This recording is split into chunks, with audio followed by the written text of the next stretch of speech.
지갑 찾아주려고 온 건데 왜 저한테 그러세요? 저 진짜 안 훔쳤어요. 서진은 억울해서 미칠 것 같았습니다. 착한 일을 하고도 범죄자 취급을 받는 현실이 너무나 비참했습니다. 그때였습니다. 제 지갑을 찾으셨다고요? 어디 있나요? 다급한 목소리와 함께 파출소로 뛰어들어온 중년의 여인. 경찰은 굽실거리며 지갑을 건넸지만 여인의 시선은 지갑이 아닌 서진에게 고정되었습니다. 이분이 찾아주신 건가요? 여인은 홀린 듯 서진에게 다가갔습니다. 초라한 행색, 겁에 질린 표정. 하지만 왠지 모르게 가슴 한구석이 아려오는 느낌. 여인의 시선이 서진의 손목에 있는 붉은 화상 흉터에 닿는 순간 파출소 안의 공기가 멈췄습니다. 설마 23년의 세월을 건너 뛰어 다시 만난 엄마와 딸. 과연 이들에게 무슨 일이 벌어질까요? 사연 시작 전 구독해 주시면 큰 힘이 됩니다. 그리고 어디서 듣고 계신지 댓글 남겨주시면 계신 곳으로 건강과 행운이 가득 깃들길 기원하겠습니다. 오늘의 사연 시작합니다. 영하 15도. 서울역 뒷골목 쓰레기 더미 옆에 웅크려 앉은 한서진의 손끝이 새하얗게 얼어갔습니다. 찬바람이 불어올 때마다 몸이 덜덜 떨렸습니다. 서진은 주머니 속 빈 지갑을 만지작거렸습니다. 마지막 남은 동전 한 입까지 써버린 지 이틀째였습니다.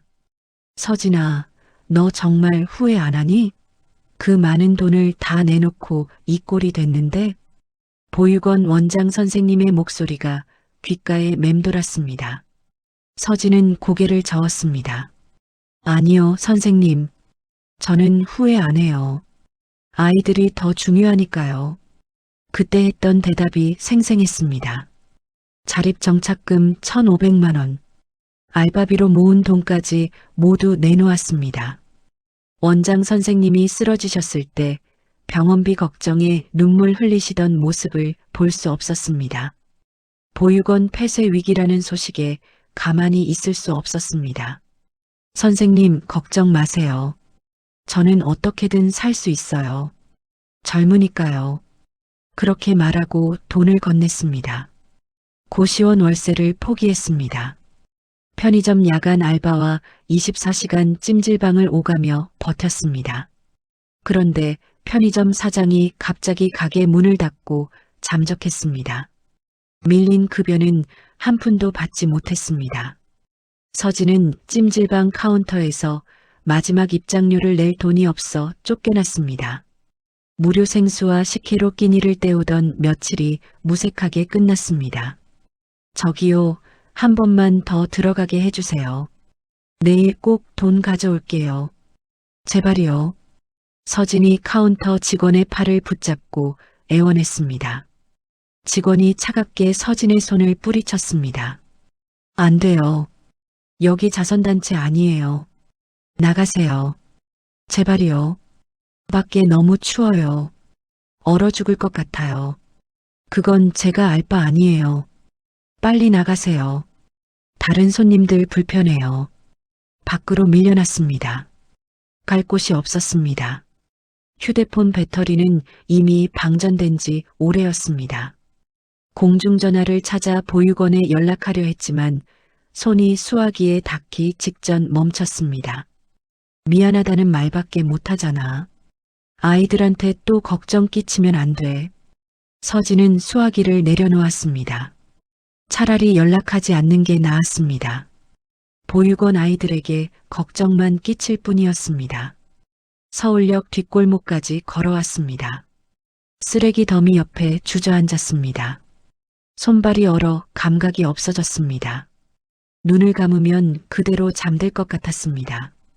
깨어나지 못할 것 같은 잠이었습니다. 그때였습니다. 희미한 불빛이 눈에 들어왔습니다. 낡은 가죽 지갑 하나가 쓰레기 더미 옆에 떨어져 있었습니다. 서진이 떨리는 손으로 지갑을 집어들었습니다. 묵직했습니다. 지갑을 열었습니다.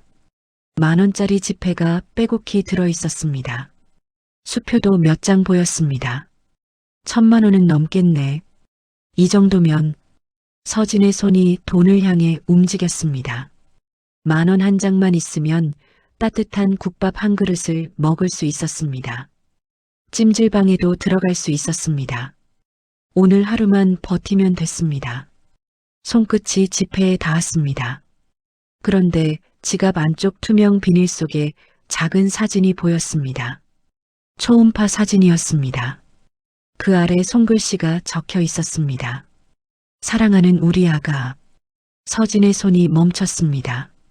가슴이 아팠습니다. 보육원 아이들 얼굴이 떠올랐습니다. 자립정착금을 주저없이 내놓던 그날의 마음이 떠올랐습니다. 이 돈도 누군가의 절박한 돈이야. 뱃속에 아기가 있는 사람, 나처럼 힘든 사람일 수도 있어. 서진이 지갑을 닫았습니다. 다시 지갑을 열었습니다. 돈을 빼려다가 다시 닫았습니다. 몇 번이고 반복했습니다. 안 돼. 나는 도둑이 아니야. 나는 좋은 사람이 되고 싶었어. 서진이 일어났습니다. 다리가 후들거렸습니다. 파출소로 향했습니다. 몇 걸음 걷다가 뒤돌아봤습니다. 지갑을 다시 주워서 돈만 빼고 버리고 싶었습니다. 마음만은 당당하게 살아라. 가진 게 없어도 마음만은 떳떳하게 살아라. 원장 선생님의 목소리가 들렸습니다. 서진이 다시 앞을 향해 걸었습니다. 얼어붙은 다리를 질질 끌며 파출소까지 걸어갔습니다. 파출소 문을 열고 들어갔습니다. 당직 중이던 오 경장이 고개를 들었습니다. 서진의 해진 패딩과 더러워진 운동화를 위아래로 훑어봤습니다. 뭐야, 넌? 무슨 일이야? 오 경장이 퉁명스럽게 물었습니다. 저기요. 지갑을 주었어요. 서진이 떨리는 손으로 지갑을 내밀었습니다. 오 경장이 지갑을 받아들고 열었습니다. 지폐 뭉치를 보더니 눈빛이 날카로워졌습니다. 어디서 주웠어? 솔직히 말해봐. 서울역 뒷골목. 쓰레기 더미 옆에 있었어요. 신분증 있어? 없어요. 오 경장이 코웃음을 쳤습니다. 신분증도 없는 애가 이런 거액이 든 지갑을 주었다고? 말이 되냐, 그게? 훔쳤다가 겁나서 가져온 거 아니야? 아니에요. 정말 주었어요. 진짜라니까요. 서진이 목소리를 높였습니다. 오 경장이 의자에 기대며 팔짱을 꼈습니다. 그래. 그럼 너 지금 어디서 자고 있어? 찜질방이요. 아니, 요즘은 못 들어가서 그냥. 밖에서. 집은? 없어요. 일은 뭐하고? 편의점 알바하다가. 사장님이 도망가셔서. 지금은 안 해요. 오 경장이 고개를 끄덕였습니다. 서진을 범인 취급하는 눈빛이었습니다. 보육원 출신이에요. 자립정착금을 보육원에 다 기부하고 고시원에 살다가 월세를 못 내서 나왔어요. 정말이에요. 제발 믿어주세요. 서진이 급하게 설명했습니다. 오 경장이 메모를 하며 중얼거렸습니다. 전형적인 문제 청년이네. 이런 애들 맨날 보는데. 서진의 얼굴이 붉어졌습니다. 억울했습니다. 올바른 일을 했는데 의심받는 게 억울했습니다. 오 경장이 컴퓨터를 두드리며 전산을 조회했습니다. 분실 신고가 접수되어 있었습니다. 신고자 이름을 보더니 오 경장의 표정이 달라졌습니다. 뭐? 대형그룹. 이명주 회장? 오 경장이 자세를 고쳐 앉았습니다. 전화기를 들어 어딘가에 연락했습니다. 여보세요? 회장님? 저 경찰입니다. 분실하신 지갑을 찾았습니다. 네네. 지금 파출소로 오시면 됩니다. 주소는? 전화를 끊고 나서 오 경장은 서진을 다시 쳐다봤습니다. 여전히 의심스러운 눈빛이었습니다. 거기 저 구석에 앉아서 기다려. 움직이지 말고. 서진이 구석 의자에 앉았습니다. 파출소 안이 점점 추워졌습니다. 아니, 원래부터 추웠는지도 몰랐습니다. 서진은 무릎을 끌어안았습니다. 눈물이 날 것 같았습니다. 하지만 울지 않았습니다. 보육원 아이들 앞에서 약한 모습 보이지 않는다고 했잖아. 나는 강해. 나는 잘못한 거 없어. 서진이 속으로 되뇌었습니다. 한참 뒤 파출소 밖에서 차 한 대가 급히 멈춰섰습니다. 헤드라이트 불빛이 창문을 환하게 밝혔습니다. 문이 열렸습니다. 정장 차림의 여자가 다급하게 파출소 안으로 들어왔습니다.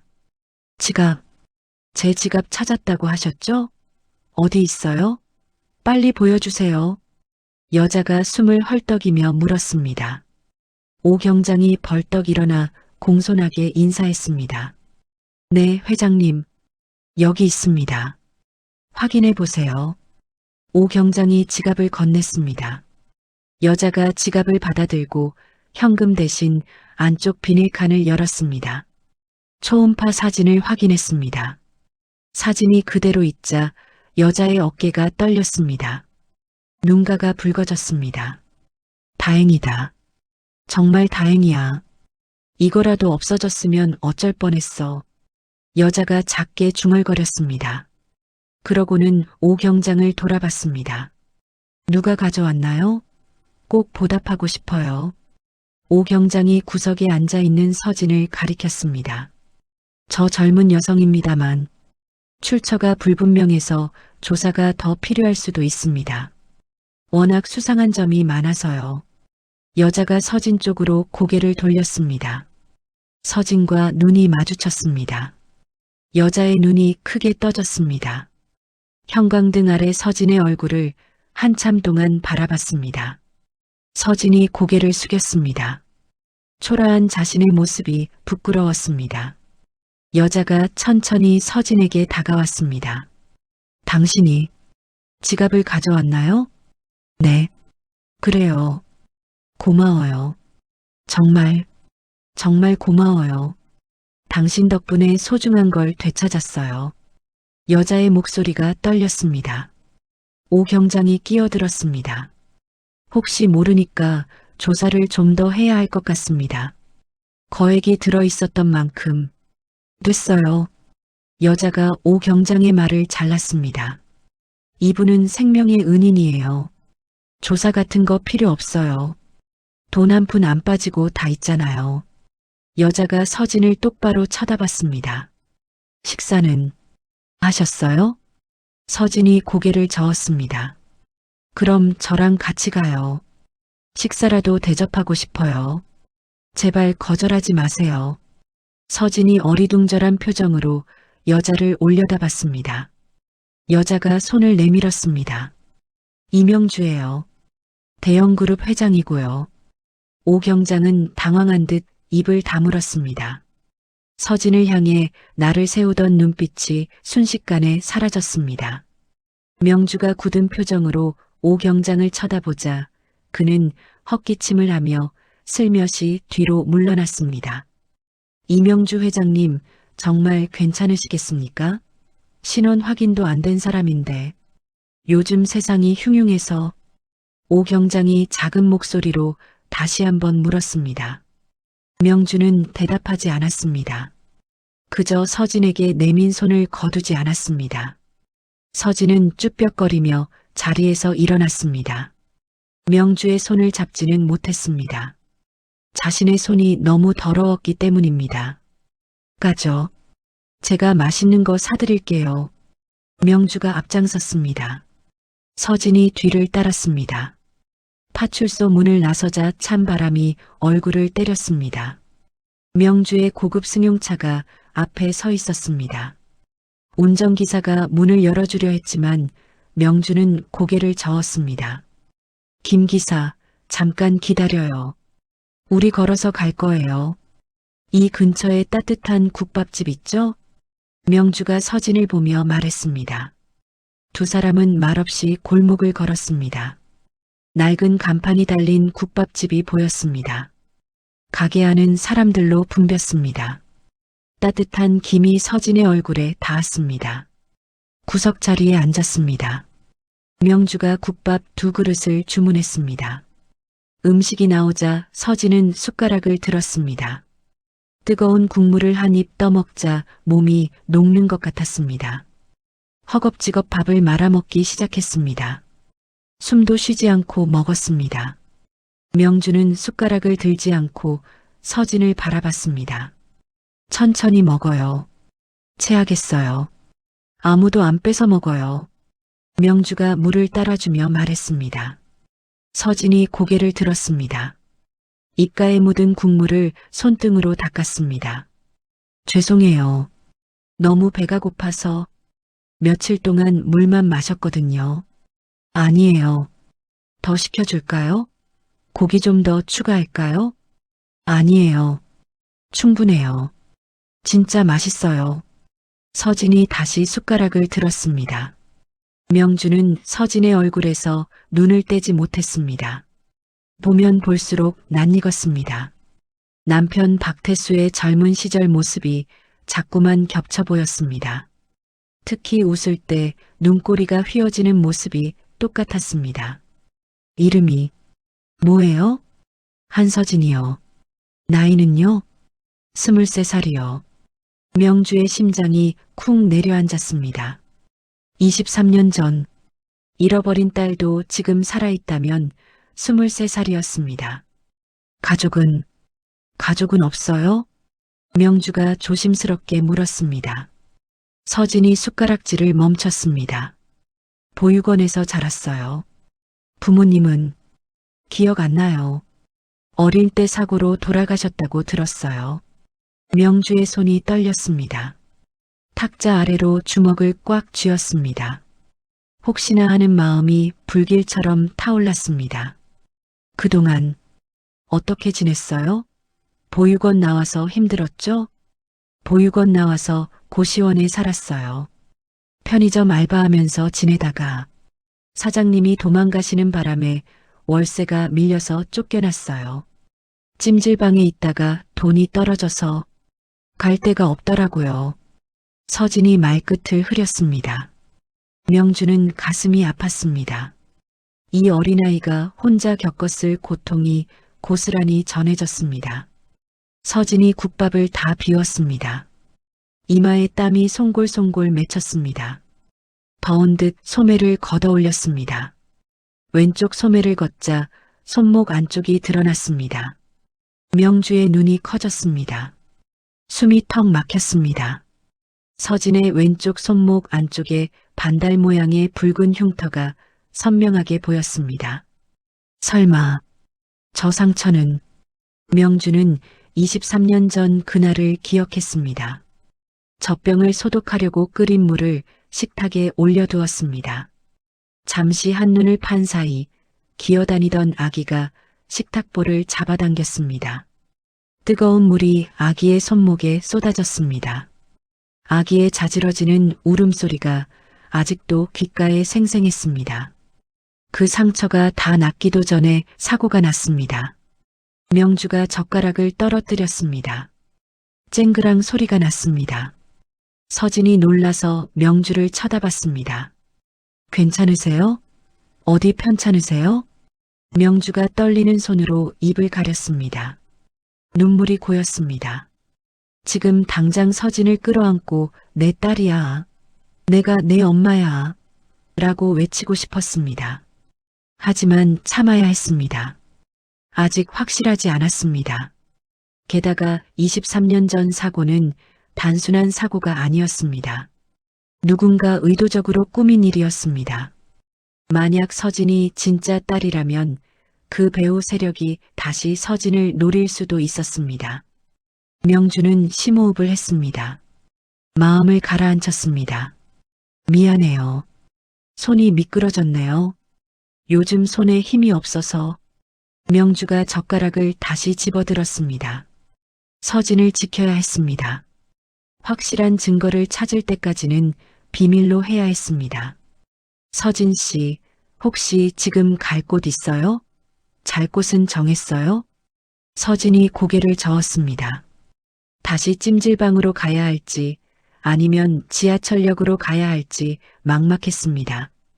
그럼 제안 하나 해도 될까요? 네. 무슨 제안이요?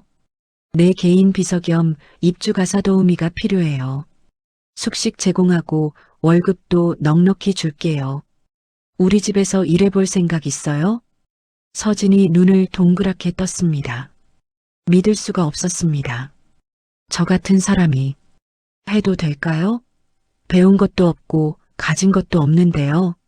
할 줄 아는 건 청소랑 밥하기 정도인데 성실하고 정직하면 돼요. 아까 지갑 찾아준 것만 봐도 충분히 자격 있어요. 그런 마음씨 가진 사람 흔치 않아요. 명주가 따뜻하게 웃었습니다. 서진은 잠시 고민했습니다. 당장 잘 곳도 먹을 것도 없는 처지였습니다. 이런 기회를 놓칠 수 없었습니다. 감사합니다. 정말 열심히 할게요. 시키는 건 뭐든지 다 할게요. 서진이 고개를 숙였습니다. 명주는 안도했습니다. 이제 서진을 곁에 두고 지켜볼 수 있게 되었습니다. 그럼 가요. 집으로. 두 사람은 국밥집을 나왔습니다. 명주의 차에 탔습니다. 서진은 뒷좌석에 앉아 창밖을 바라봤습니다. 화려한 강남의 야경이 스쳐 지나갔습니다. 꿈만 같았습니다. 아까까지만 해도 쓰레기 더미 옆에 있었는데 지금은 재벌 회장의 차를 타고 있었습니다. 명주는 백미러로 서진을 훔쳐봤습니다. 서진이 잠든 것 같았습니다. 고개를 떨구고 조는 모습이 안쓰러웠습니다. 명주가 휴대폰을 꺼내 비서실장에게 문자를 보냈습니다. 지금 데려가는 사람, 신원 조회랑 유전자 검사 준비해. 은밀하게 진행해야 해. 아무도 모르게. 특히 박 전무 귀에 안 들어가게 해. 차가 대형그룹 본가 저택 앞에 멈췄습니다. 높은 담벼락과 거대한 대문이 서진을 압도했습니다. 서진이 눈을 비비며 일어났습니다. 내려요. 여기가 앞으로 서진 씨가 지낼 곳이에요. 우리 집이에요. 명주가 차 문을 열어줬습니다. 서진이 차에서 내렸습니다.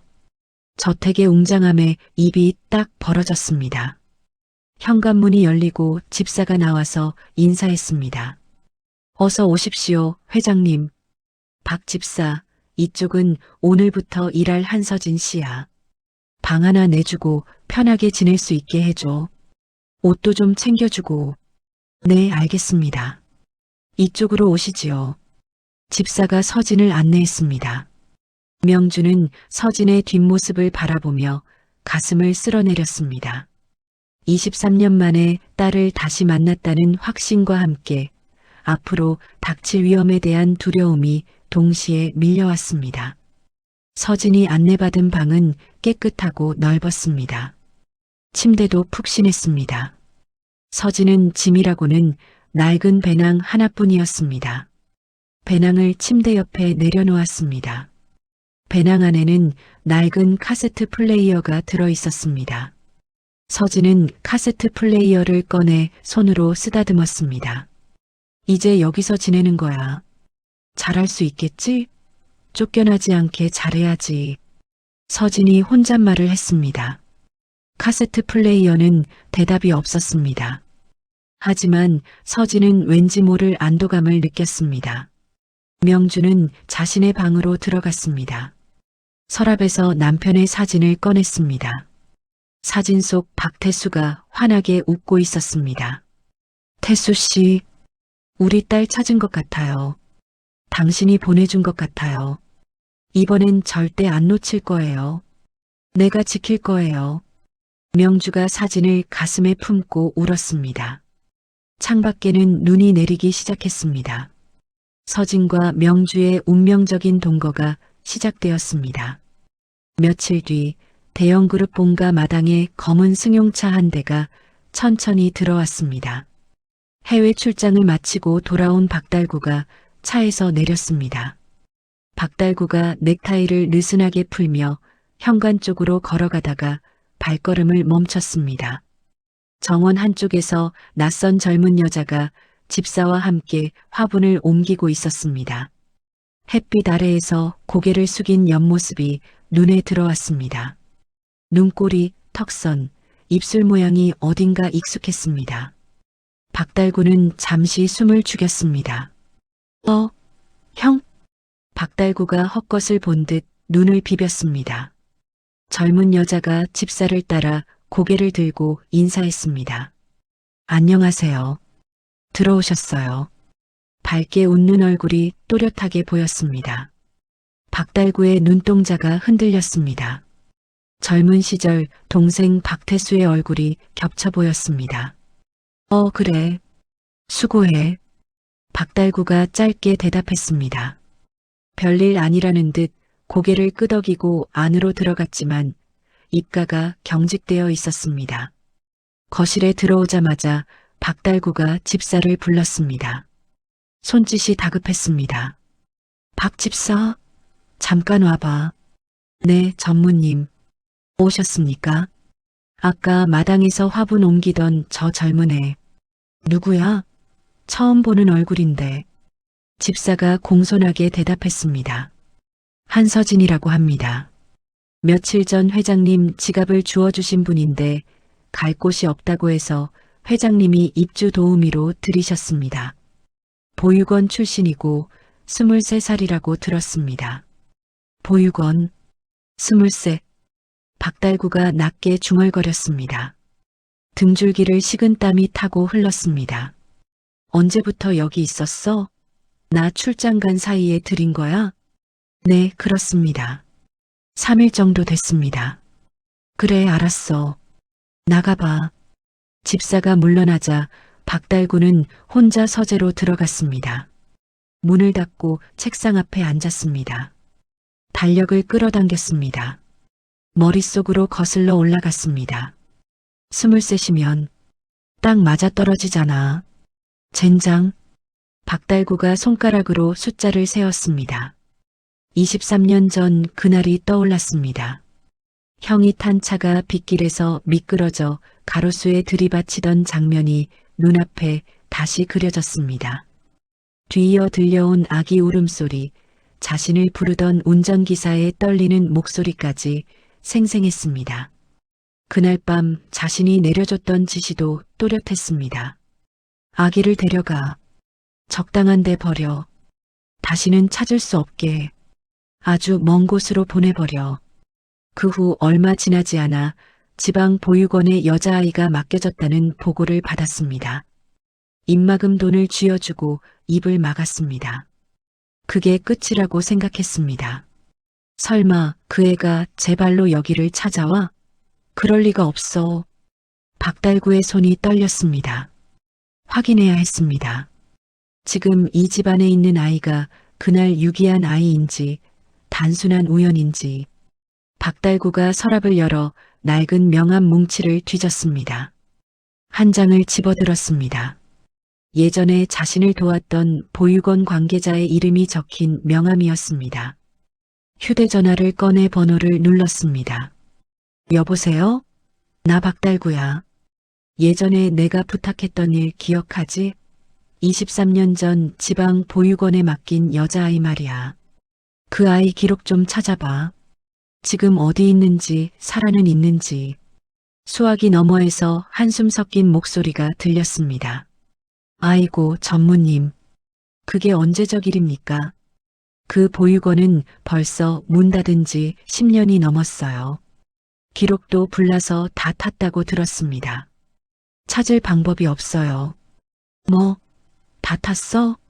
그럼 아무도 모른다는 거야? 그렇죠. 죄송합니다. 전화를 끊고 나서 박달구는 의자에 기댔습니다. 확실한 증거는 없었습니다. 하지만 느낌이 좋지 않았습니다. 명주가 괜히 저 아이를 집에 들인 것이 아니었습니다. 이대로 두면 안 되겠지. 명주가 눈치채기 전에. 박달구가 눈을 감고 숨을 골랐습니다. 생각할수록 위험했습니다. 만약 저 아이가 진짜 조카라면 언젠가 모든 진실이 드러날 수 있었습니다. 그러면 자신이 쌓아 올린 자리와 돈이 한순간에 무너질 수 있었습니다. 그날 저녁 식탁에는 가족들 몇 명과 몇몇 친척들이 둘러앉았습니다. 명주가 상석에 앉았습니다. 서진은 앞치마를 두르고 식탁 일을 도왔습니다.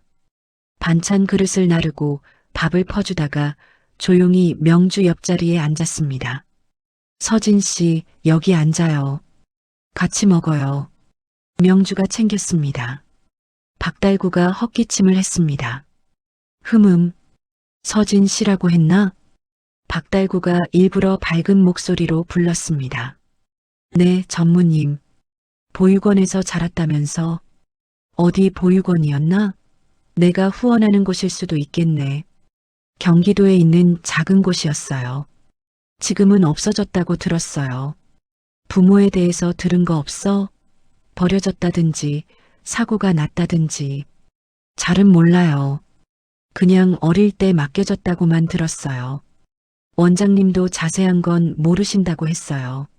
서진이 어깨를 으쓱했습니다. 박달구가 눈썹을 살짝 치켜 세웠습니다. 그래, 나이는 23이고. 네. 생일은 언제지? 여름이에요. 7월이라고만 들었어요. 정확한 날짜는 몰라요.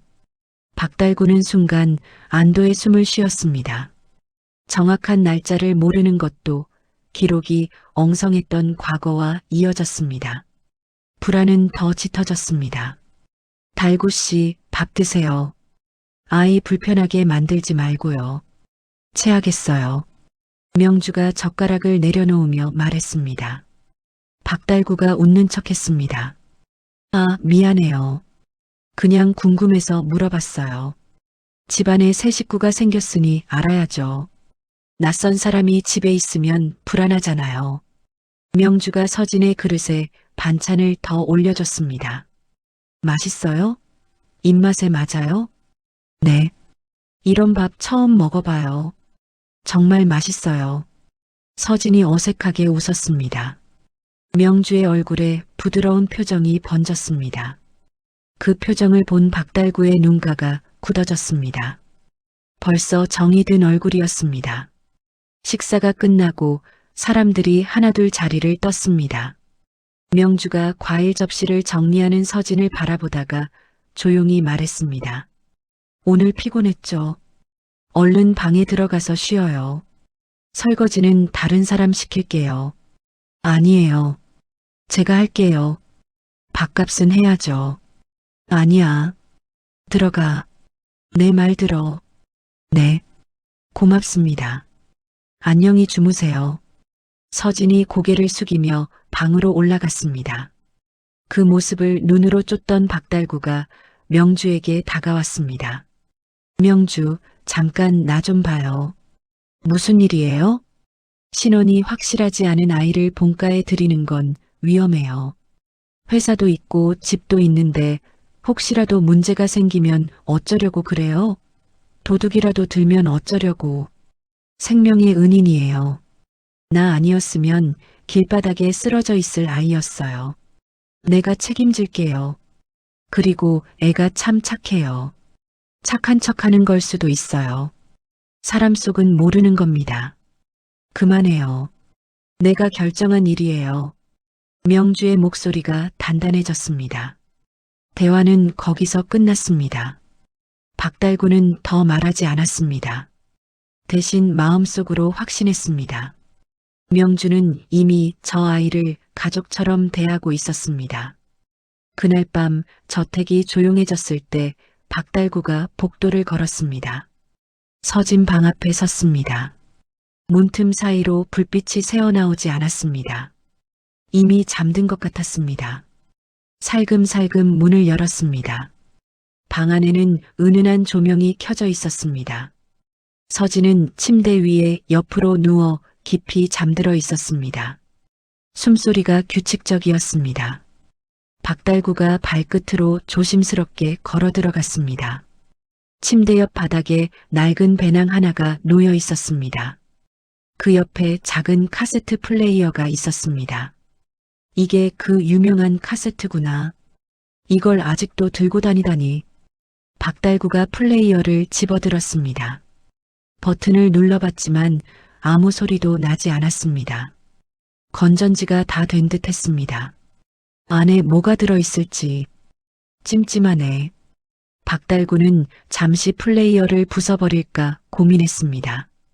하지만 괜한 짓을 했다가 명주에게 의심받을 수도 있었습니다.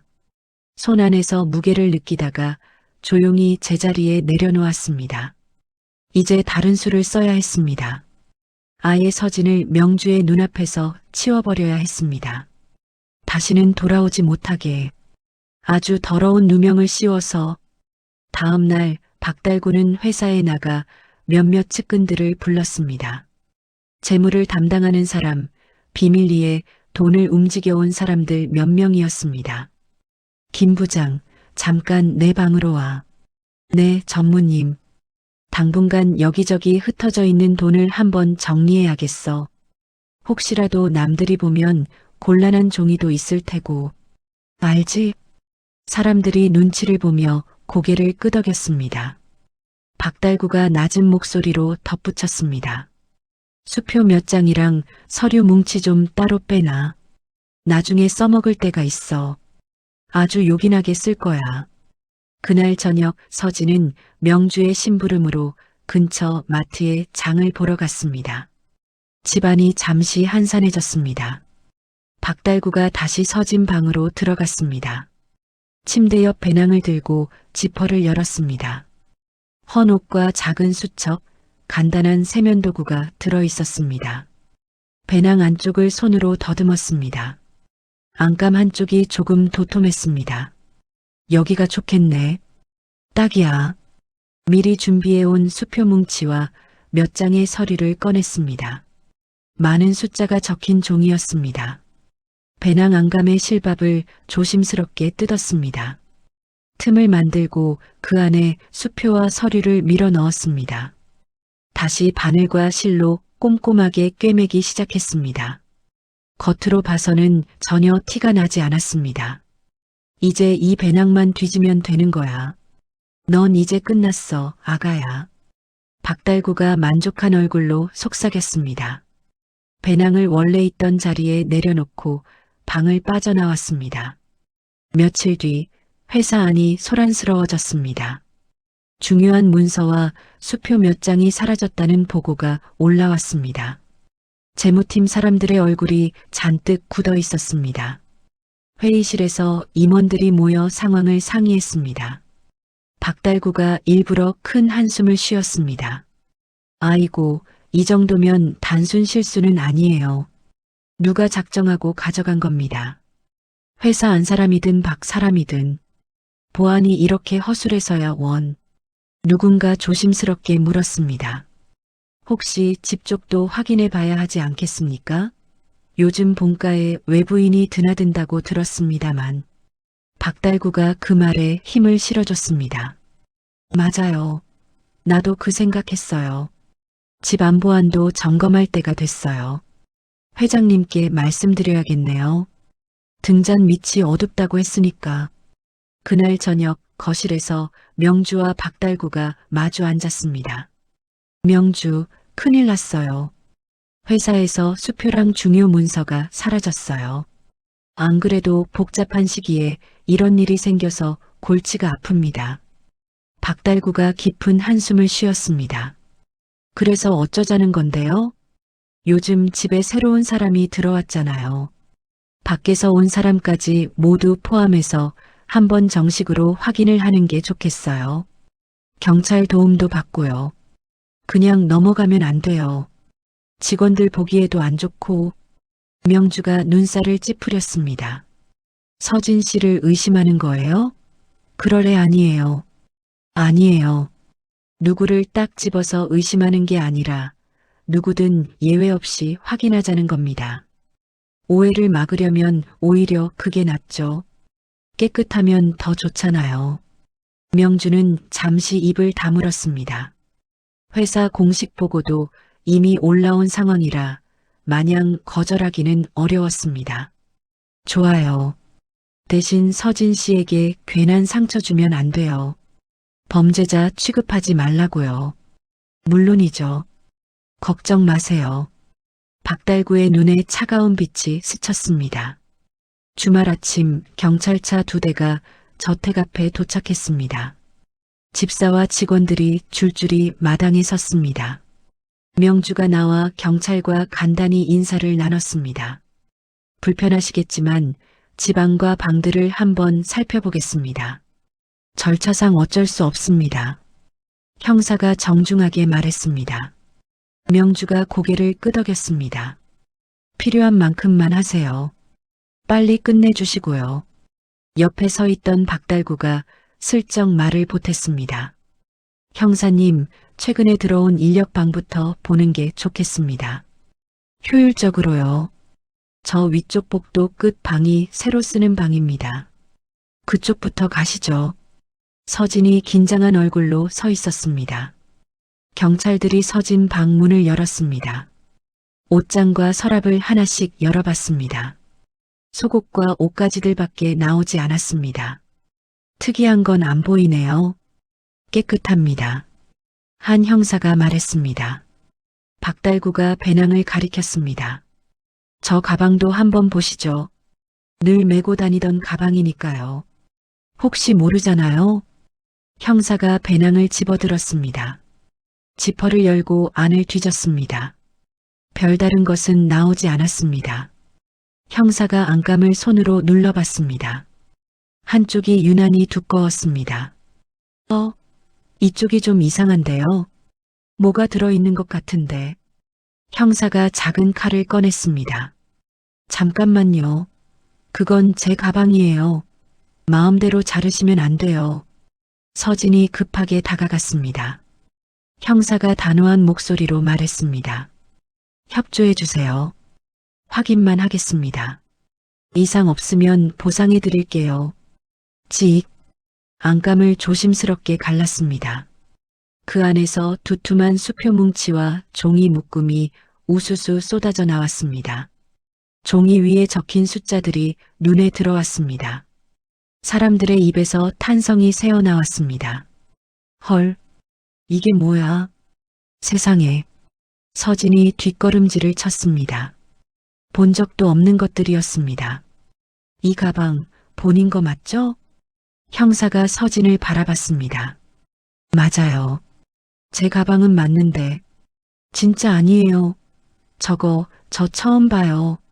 맹세해요. 목소리가 흔들렸습니다. 손이 허공을 더듬었습니다. 박달구가 옆에서 낮게 중얼거렸습니다. 설마 했는데. 진짜였어? 사람 겉만 보고 모른다더니. 형사가 얼굴을 굳혔습니다. 회사 자금과 관련된 물건으로 보입니다. 가방 주인이 한서진 씨 맞죠? 이거 현행범입니다. 네, 맞기는 한데. 진짜 아니에요. 누가 넣어둔 거예요. 누명이에요. 형사들이 서로 눈을 마주쳤습니다. 경찰 한 명이 무전기를 들었습니다. 지금부터는 정식 조사로 전환하겠습니다. 서장님께 보고해. 명주가 다가왔습니다. 얼굴이 하얗게 질려 있었습니다. 잠깐만요. 무슨 오해가 있는 것 같아요. 이 아이는 그럴 아이가 아닙니다. 제가 보증해요. 형사가 공손하지만 단호하게 말했습니다. 회장님, 일단 절차대로 진행해야 합니다. 가방 안에서 이런 것들이 나왔기 때문에 그냥 넘길 수는 없습니다. 저희도 어쩔 수 없습니다. 형사가 서진을 향해 다가왔습니다. 한서진 씨, 함께 가셔야겠습니다. 횡령 및 절도 혐의입니다. 저 정말 아니에요. 회장님 믿어주세요. 저 그런 거 몰라요. 진짜 억울해요. 서진이 필사적으로 손을 저었습니다. 형사가 서진의 손목에 차가운 금속을 채웠습니다. 철컥. 짤랑대는 소리가 거실에 울렸습니다. 서진의 눈이 커졌습니다. 숨이 막혔습니다. 명주가 앞으로 나가려다가 집사가 붙잡았습니다. 회장님, 진정하세요. 지금 나서시면 더 곤란해집니다. 놓쳐요. 이 아이 지금. 명주의 목소리가 갈라졌습니다. 하지만 이미 늦었습니다. 경찰이 서진을 데리고 현관 쪽으로 향했습니다. 서진은 뒤돌아 명주를 바라봤습니다. 눈동자가 떨렸습니다. 입술이 파르르 떨렸습니다. 회장님, 저 아니에요. 짧은 한마디가 겨우 나왔습니다. 명주의 가슴을 깊게 파고들었습니다. 박달구는 조금 떨어진 곳에서 이 장면을 지켜보고 있었습니다. 입가에 안타까운 듯한 미소를 억지로 지었습니다. 어쩌다가 이런 일이. 어린애가 욕심이 과했네. 주변 사람들에게 그렇게 말했지만 눈빛은 차갑게 식어 있었습니다. 속으로는 이미 계산을 마쳤습니다. 이제 서진은 세상에서 손가락질 받는 사람이 될 것이고 명주는 그 아이를 감싸다가 함께 상처를 입을 것이었습니다. 완벽한 계획이었습니다. 경찰차 문이 닫혔습니다. 엔진 소리가 멀어졌습니다. 텅 빈 마당에 차가운 바람이 불었습니다. 명주의 손이 허공에서 떨렸습니다. 붙잡지 못한 딸의 손이 아직도 손끝에 남아있는 것 같았습니다. 경찰서 유치장은 차가웠습니다. 서진은 구석에 웅크려 앉아 시멘트 바닥의 냉기를 느꼈습니다. 머릿속이 텅 비어 아무 생각도 나지 않았습니다. 며칠 전까지만 해도 서울역 뒷골목에 있었는데 잠시 꿈을 꾼 것처럼 재벌가 저택에 머물렀습니다. 그리고 지금은 차가운 쇠창살 안에 갇혔습니다.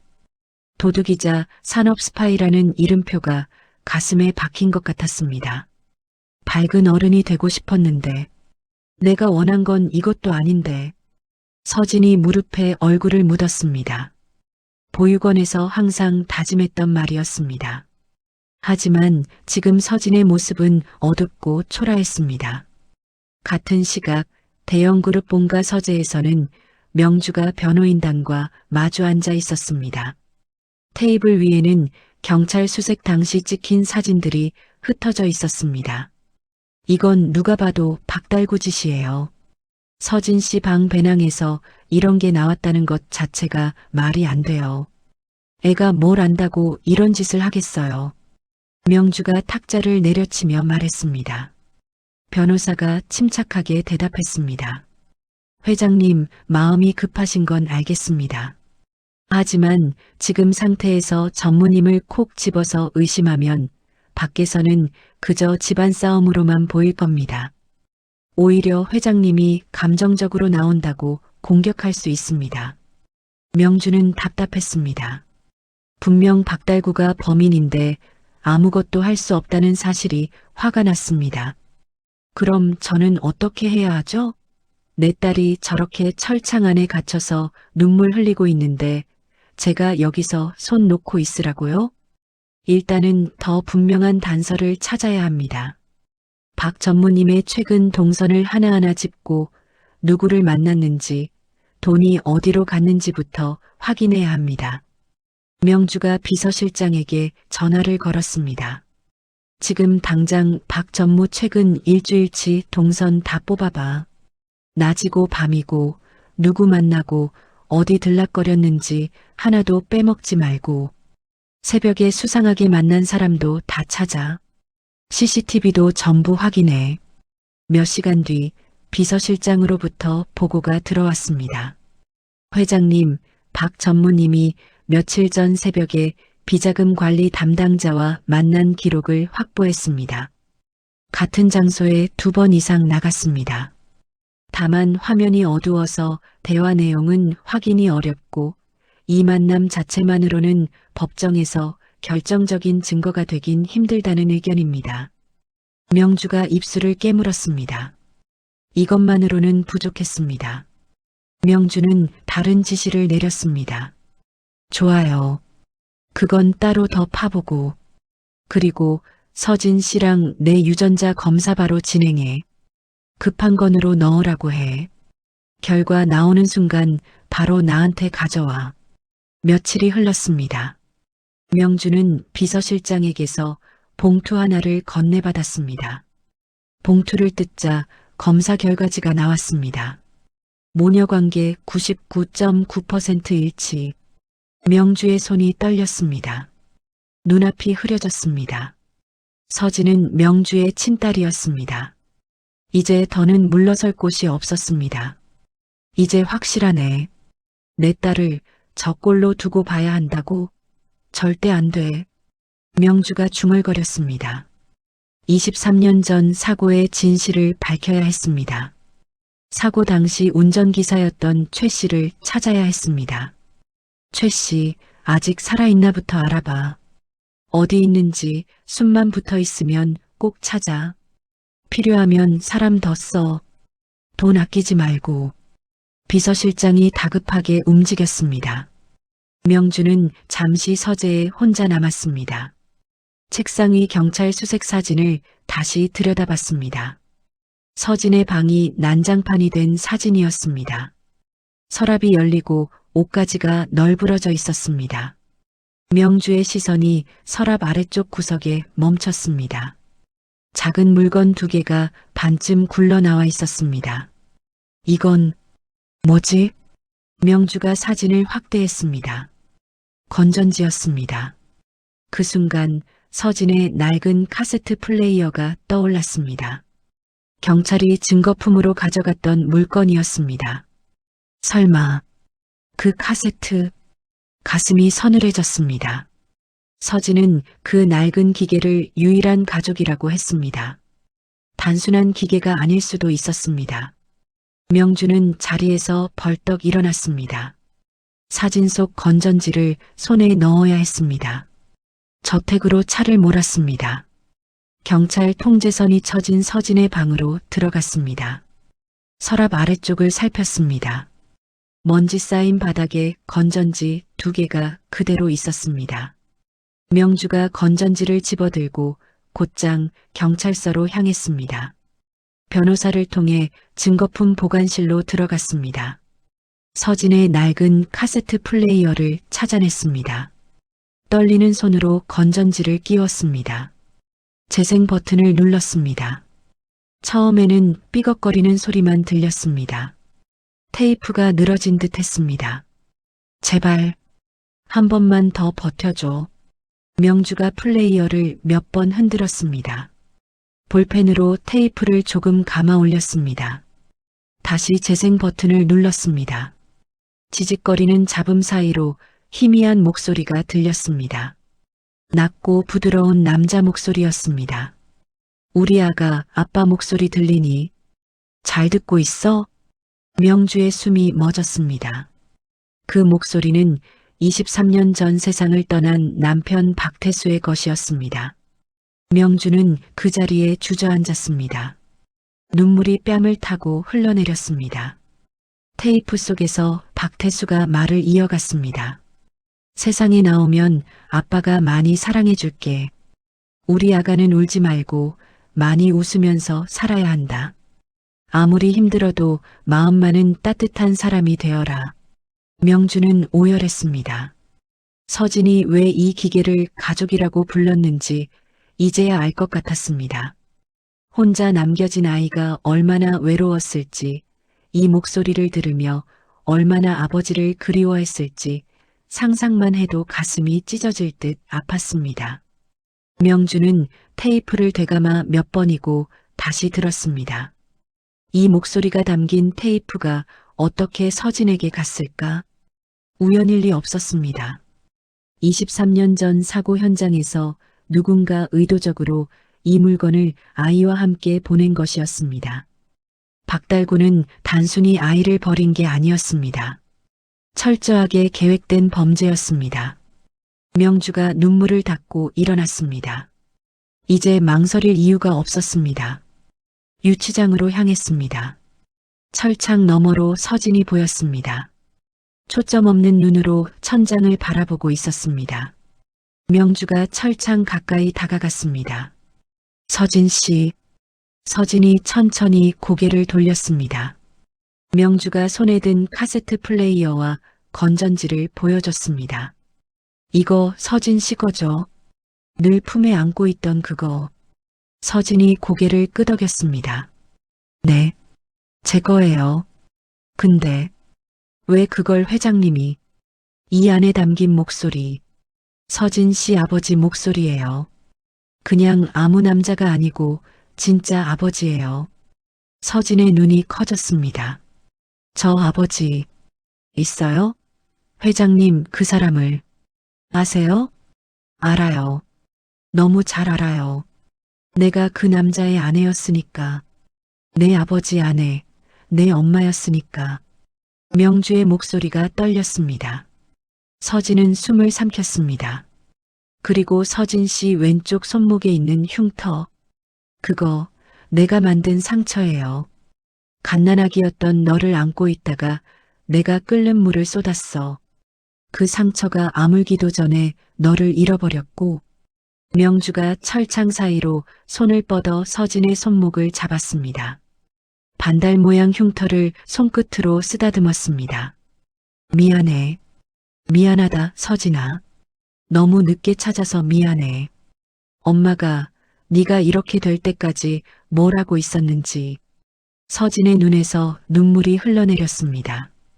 평생 품고 살았던 카세트 플레이어 속 목소리가 아버지의 것이었다는 사실. 세상에 혼자인 줄 알았는데 자신을 찾기 위해 살아온 엄마가 있었다는 사실. 굳어있던 마음이 한순간에 무너져 내렸습니다. 정말 제 엄마예요? 저 꿈 아니죠? 나 버린 거 아니었어요? 서진이 떨리는 목소리로 물었습니다. 서진이 철창 사이로 내민 명주의 손을 마주 잡았습니다. 따뜻했습니다. 처음 느껴보는 엄마의 온기였습니다. 그래, 엄마야. 한 번도 너를 버린 적 없어. 못 찾았을 뿐이야. 이제는 절대 안 놓칠 거야. 그 후 상황은 빠르게 변했습니다. 변호인단은 유전자 검사 결과를 법원에 제출했습니다. 서진이 명주의 친딸이라는 사실이 입증되자 보석 신청이 받아들여졌습니다. 서진은 며칠 만에 유치장에서 풀려났습니다. 경찰서 앞에서 기다리고 있던 명주가 서진을 끌어안았습니다. 우리 딸 고생 많았다. 이제 엄마 옆에 있어. 엄마가 다 막을게. 두 사람은 차를 타고 어디론가 향했습니다. 그때 비서실장에게서 전화가 걸려왔습니다. 회장님 찾으시던 최 씨를 발견했습니다.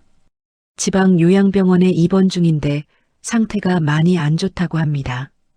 그런데 꼭 회장님을 만나서 하고 싶은 말이 있다고 합니다. 명주의 눈이 번뜩였습니다. 지금 바로 갈 거야. 길 잃었던 23년, 오늘 끝내야지. 차가 요양병원을 향해 속도를 높였습니다. 창밖으로 지나가는 풍경을 보며 서진은 명주의 손을 꼭 잡았습니다. 이제 혼자가 아니었습니다. 요양병원 병실은 소독약 냄새로 가득했습니다. 침대에는 깡마른 노인이 산소호흡기에 의지한 채 누워 있었습니다. 최 기사였습니다. 그가 희미하게 눈을 뜨고 명주와 서진을 바라봤습니다. 회장님, 오셨군요. 제가 오래 못 버틸 것 같아서. 최 씨가 힘겹게 입을 열었습니다. 목소리가 갈라져 나왔습니다. 최 기사님, 저예요. 이명주예요. 옆에는 제 딸 서진이도 왔어요. 명주가 침대 옆 의자에 앉으며 말했습니다. 서진은 명주 뒤에 조용히 서 있었습니다. 최 씨가 마른 손을 뻗었습니다. 명주가 그 손을 잡았습니다. 차가웠습니다. 제가 다 말씀드리겠습니다. 23년 동안 죄책감에 하루도 편히 잠든 날이 없었습니다. 매일 밤 악몽을 꿨습니다. 최 씨의 눈에서 눈물이 흘렀습니다. 그날 사고, 박달구 전무가 시킨 짓입니다. 브레이크를 고장 내라고 했습니다. 동생을 정리해야 한다고 사고처럼 위장하라고 했습니다. 최 씨가 숨을 헐떡였습니다. 명주가 최 씨의 손을 꽉 잡았습니다. 사고 후에 박 전무가 아기를 안고 사라졌습니다. 나중에 저한테 와서 지방 보육원에 버리라고 했습니다. 그 대가로 거액의 돈을 받았습니다. 그 돈으로 제 가족들 먹여 살렸습니다. 더러운 돈으로요. 최 씨가 구체적인 날짜와 장소를 힘겹게 말했습니다. 명주의 얼굴이 하얗게 굳었습니다. 짐작은 했지만 직접 들으니 심장이 얼어붙는 것 같았습니다. 그럼 내 남편을 죽이고 내 딸까지 버린 게 다. 네, 맞습니다. 다 박전무 짓입니다. 최 씨가 침대 옆 서랍을 가리켰습니다. 저기 녹음 테이프가 있습니다. 그때 박전무와 나눴던 대화를 몰래 녹음해뒀습니다. 언젠가 이런 날이 올 줄 알았습니다. 혹시라도 제가 죽임을 당할까봐. 명주가 서랍을 열었습니다. 오래된 카세트 테이프 하나가 들어 있었습니다. 떨리는 손으로 테이프를 집어들었습니다. 왜 지금까지 숨기고 있었어요? 왜 진작 말하지 않았어요? 명주가 울분을 토하며 물었습니다. 박 전무가 가족들을 가만두지 않겠다고 협박했습니다. 제 아들, 딸 다 죽이겠다고 했습니다. 무서웠습니다. 정말 죄송합니다. 하지만 이제 죽음을 앞두니 더는 묻어둘 수가 없습니다. 용서 바라지 않겠습니다. 최 씨의 눈이 서서히 감겼습니다. 심장 박동을 알리는 기계음이 날카롭게 울렸습니다. B-, 의료진이 급히 병실로 뛰어들어왔습니다. 심폐소생술을 시도했지만 최 씨는 다시 눈을 뜨지 못했습니다. 사망 시각이 기록되었습니다. 명주는 최 씨의 마지막 모습을 조용히 지켜봤습니다. 이 테이프가 최 씨가 남긴 마지막 유언이었습니다. 병원을 나온 명주는 곧바로 변호인단에게 연락했습니다. 지금 당장 녹음 테이프 확보했어. 이거 디지털로 복원하고 음성 분석까지 다 맡겨. 검찰이랑 금융당국에 동시에 찌를 거야. 한꺼번에 터뜨릴 거니까 준비해. 집으로 돌아온 명주는 서진을 위해 새 방을 꾸몄습니다. 과거 서진이 잠시 머물던 손님방이 아니었습니다. 햇볕이 잘 드는 가장 큰 방이었습니다.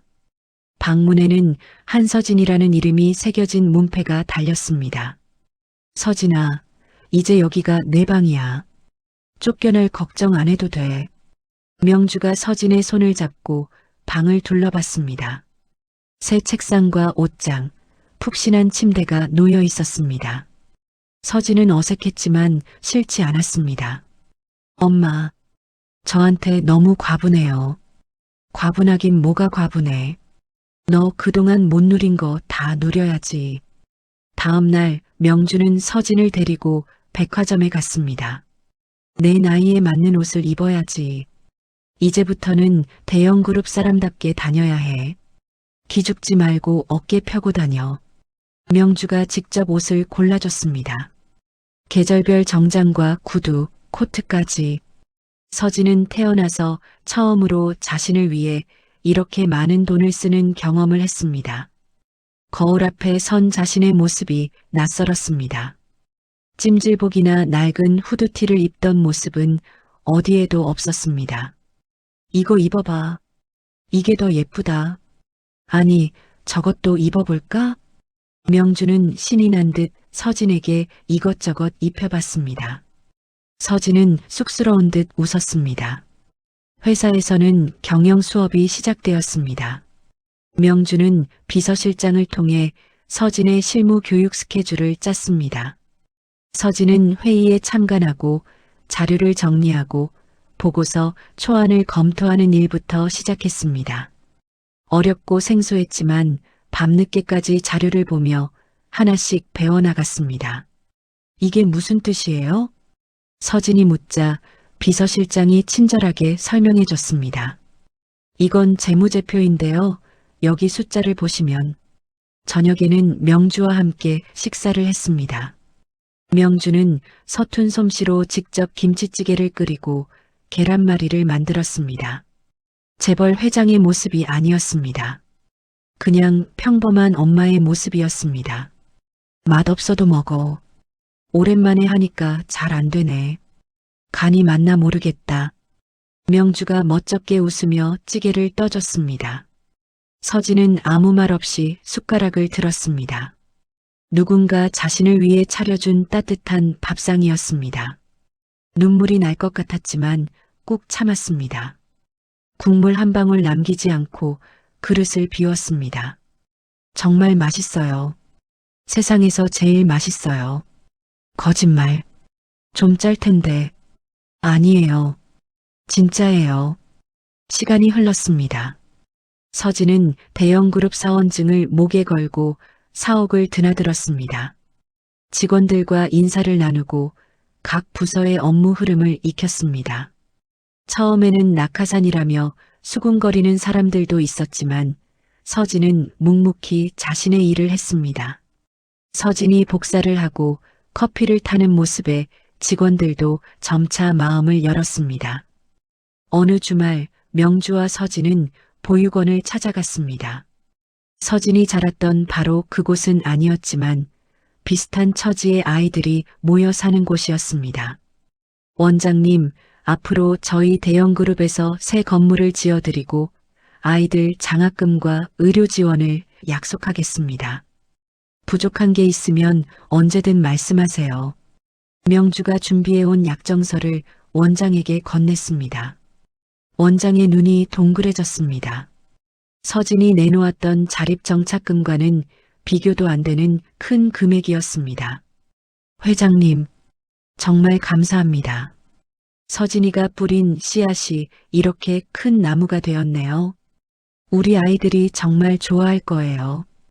원장이 서진의 손을 잡고 눈물을 글썽였습니다. 언론에는 대형그룹 보호 종료 아동 지원에 통 큰 기부라는 기사가 실렸습니다. 서진의 실명은 공개되지 않았지만 서진은 자신이 하는 일이 누군가에게 희망이 될 수 있다는 사실에 가슴이 벅찼습니다. 집으로 돌아온 저녁, 명주와 서진은 거실 소파에 앉아 낡은 앨범을 펼쳤습니다. 명주는 남편과 함께 찍은 사진, 서진을 임신했을 때의 사진, 사고 당시의 기록들을 하나씩 보여줬습니다. 서진은 보육원에서 가져온 작은 수첩과 낡은 사진 조각들을 꺼냈습니다. 흩어져 있던 두 사람의 과거가 하나의 이야기로 맞춰졌습니다. 이게 아빠 사진이구나. 되게 잘생기셨네요. 서진이 젊은 시절 박태수의 사진을 손가락으로 쓸어봤습니다. 명주가 서진의 어깨를 감쌌습니다. 그래, 널 정말 많이 기다렸던 사람이야. 네가 태어나면 보여준다고 장난감도 잔뜩 사놨었는데. 한편 변호인단은 모든 증거를 정리해 검찰에 제출했습니다. 최 씨의 녹음 테이프, 유전자 검사 결과, 서진의 배낭에서 나온 비자금 서류에 대한 박달구의 지시 정황까지. 검찰은 별도의 수사팀을 꾸려 박달구의 혐의를 들여다보기 시작했습니다. 명주는 이사회에 주주총회 소집을 요청했습니다. 안건은 박달구 전무의 직무정지 및 진상조사위원회 설치였습니다.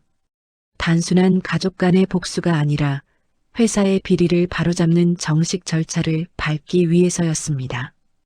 이번 주총에서 다 끝낼 거야. 박달구가 더 이상 발붙일 곳 없게 만들 거야. 명주가 단호하게 말했습니다. 주주총회 날짜가 확정되었습니다. 회사 안에는 보이지 않는 긴장감이 흘렀습니다. 명주와 서진은 주주총회장에서 모든 것을 공개할 준비를 마쳤습니다.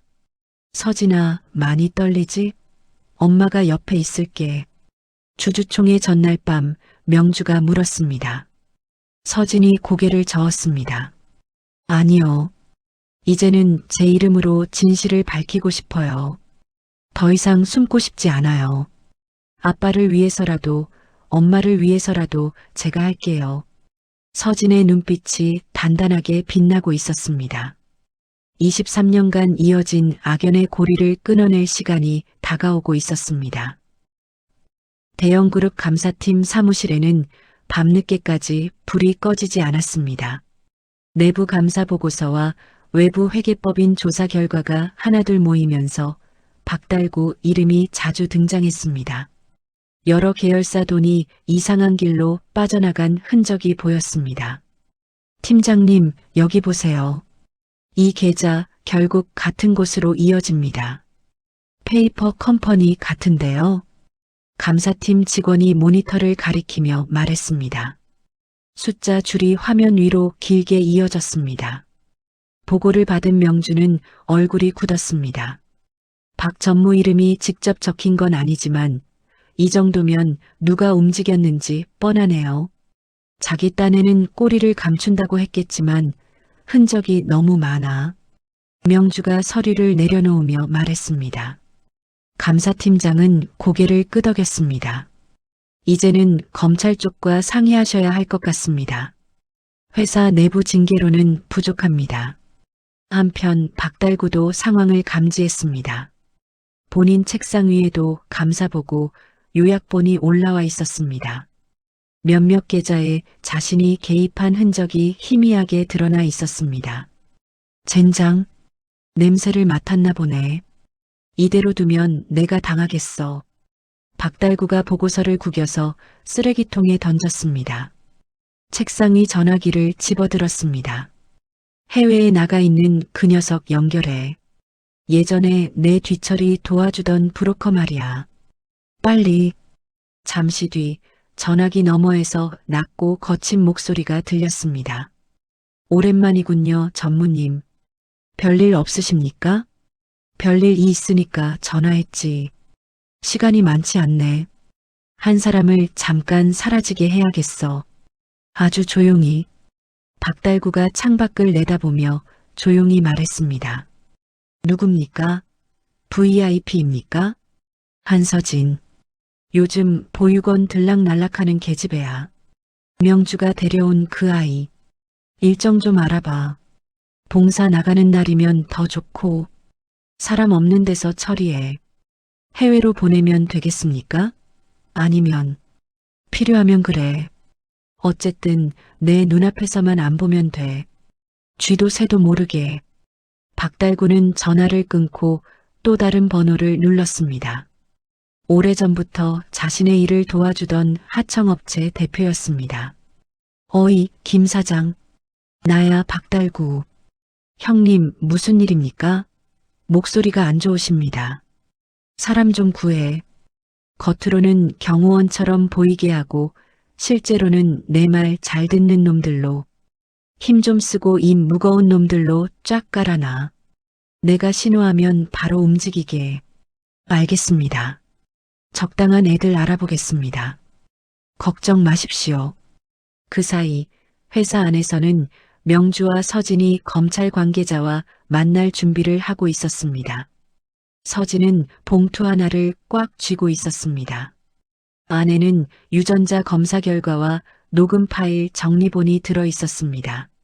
엄마, 오늘만큼은 내가 앞에서 말할게요.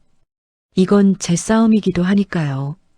회의실에서 서진이 조심스럽게 말했습니다. 명주가 고개를 끄덕였습니다. 그래. 이건 내 이야기니까. 대신 너무 무리하지는 말고. 힘들면 바로 말해. 검찰과의 만남 일정이 잡힌 날 서진에게 보육원에서 전화가 왔습니다. 서진아, 바쁘니? 오늘 설계사들하고 추가로 회의하기로 한 거 기억하지?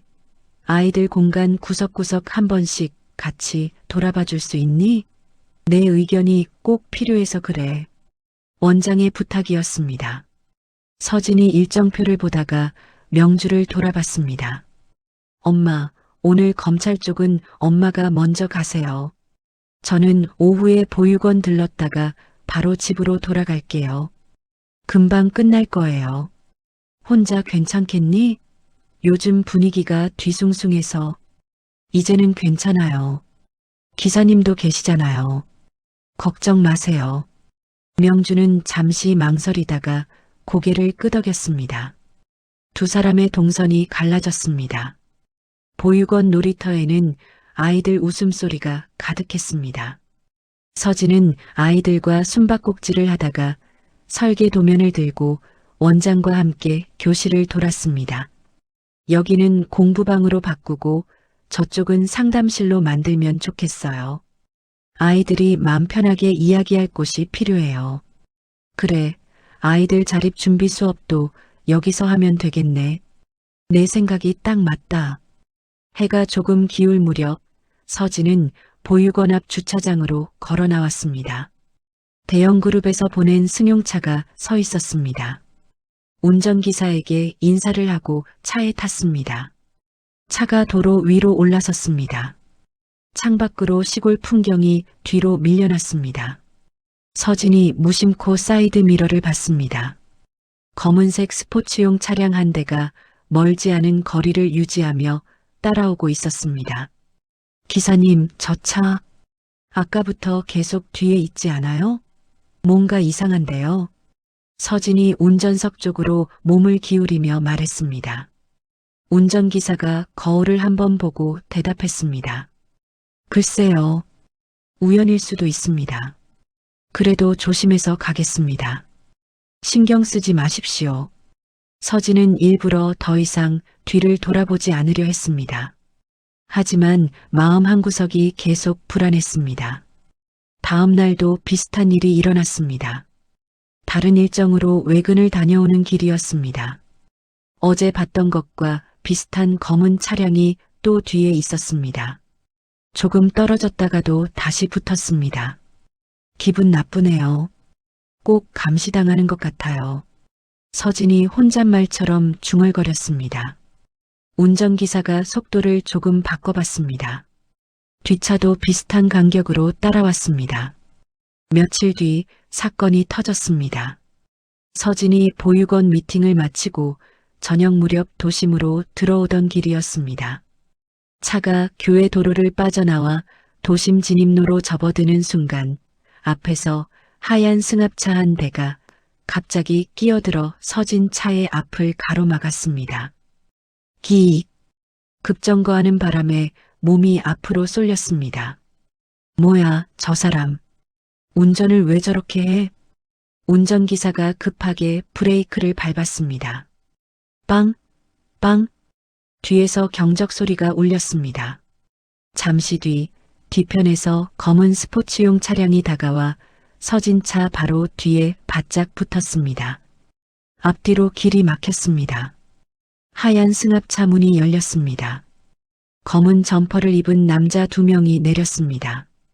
한 명이 휴대전화를 들고 어디론가 통화를 하는 척하며 주변을 둘러봤습니다. 다른 한 명은 서진차 쪽으로 다가와 창문을 두드렸습니다. 어이, 문 좀 열어요. 잠깐만 얘기합시다. 사고 난 것 같은데. 남자가 웃으며 손짓을 했습니다. 눈웃음이 섬뜩했습니다. 서진의 심장이 빨리 뛰기 시작했습니다. 운전기사가 서둘러 문 잠금 버튼을 눌렀습니다. 철컥. 문이 잠겼습니다. 누구세요? 왜 그러세요? 우린 부딪힌 적 없어요. 운전기사가 안에서 외쳤습니다. 아따, 거참 말 많네. 회사에서 나왔어요.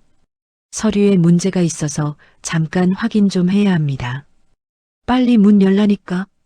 남자가 거짓말을 했습니다. 옆에 있던 다른 남자는 차 손잡이를 잡아당기기 시작했습니다. 문이 열리지 않자 짜증 섞인 표정을 지었습니다. 검은 스포츠용 차량에서는 또 다른 남자가 내려 주변을 둘러보며 상황을 살폈습니다.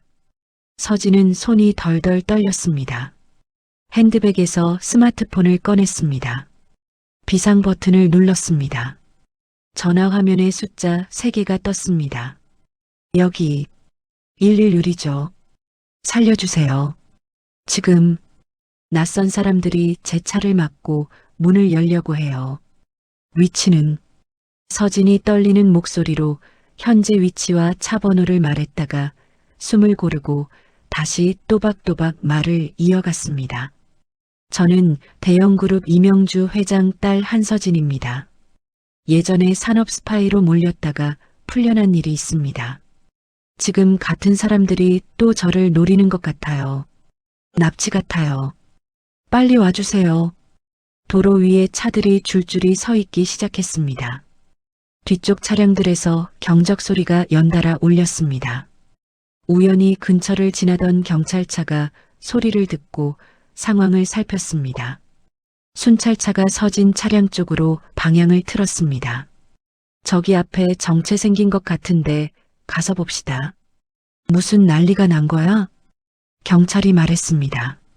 순찰차가 서진 차량에 가까이 다가갔습니다. 확성기에서 목소리가 나왔습니다. 앞에 정차한 차량들, 길을 터주세요.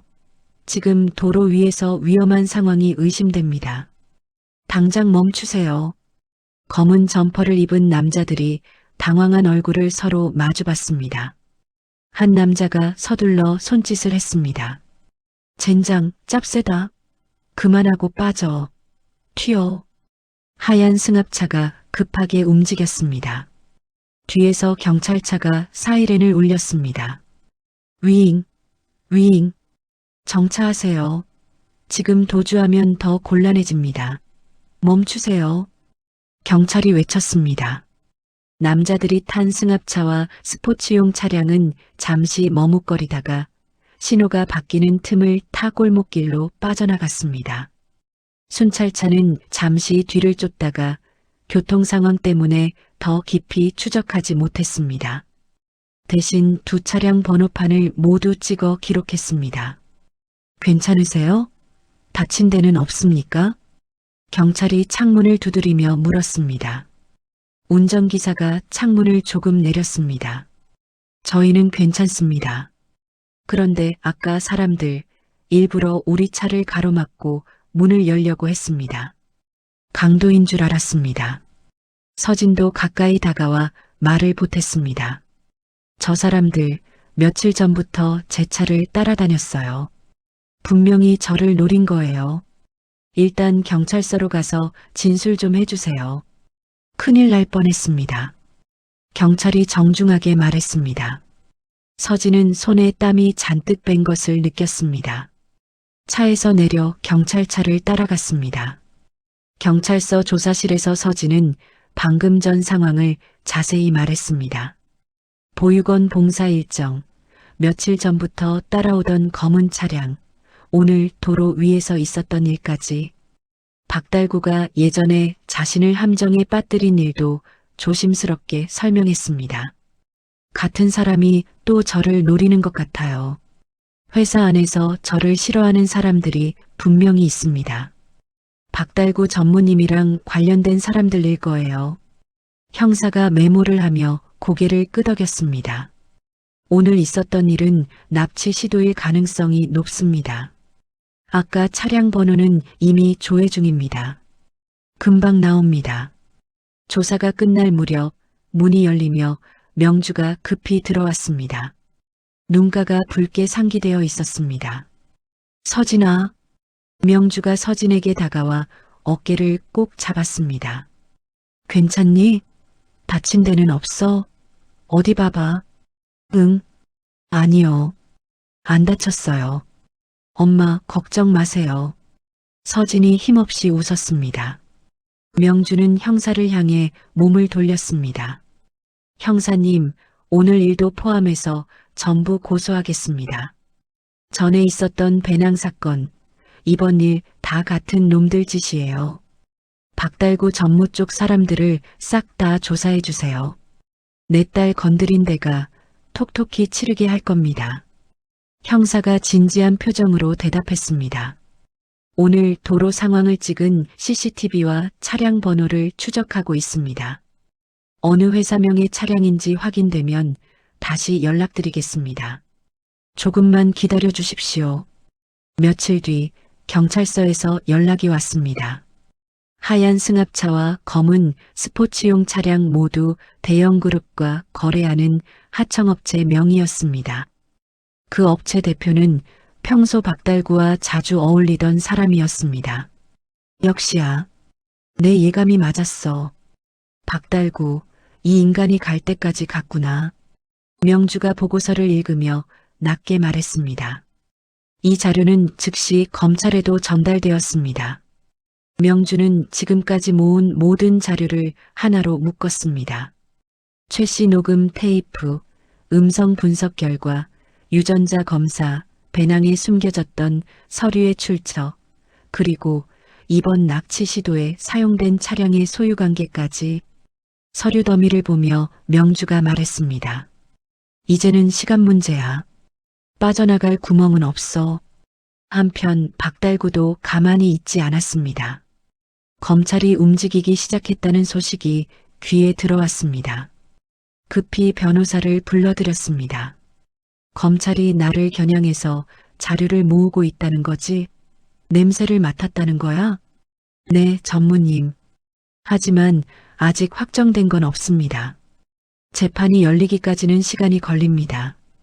그동안 회사 안에서 위치를 지켜야 합니다. 밀리면 끝입니다. 변호사가 조심스럽게 답했습니다. 박달구가 눈을 가늘게 떴습니다. 그래서 준비했잖아. 회장 해임안. 명주를 쳐내야 내가 살아. 박달구는 이미 일부 주주들에게 개인적으로 연락을 돌리고 있었습니다. 김이사, 내 말 들리지? 명주 회장이 사적 감정으로 회사를 쥐고 흔들고 있어. 출신도 불분명한 아이를 후계자로 앉히려 한다니까? 이번 주주총회에서 회장 해임안을 상정해야 해. 자네도 살고 싶으면 내 편에 서. 전화를 받은 몇몇 주주들은 망설이면서도 귀를 기울였습니다. 누군가는 이미 박달구와 이익을 나눠 먹은 사이였습니다. 해임안이 통과되면 회사를 어떻게 운영하실 겁니까?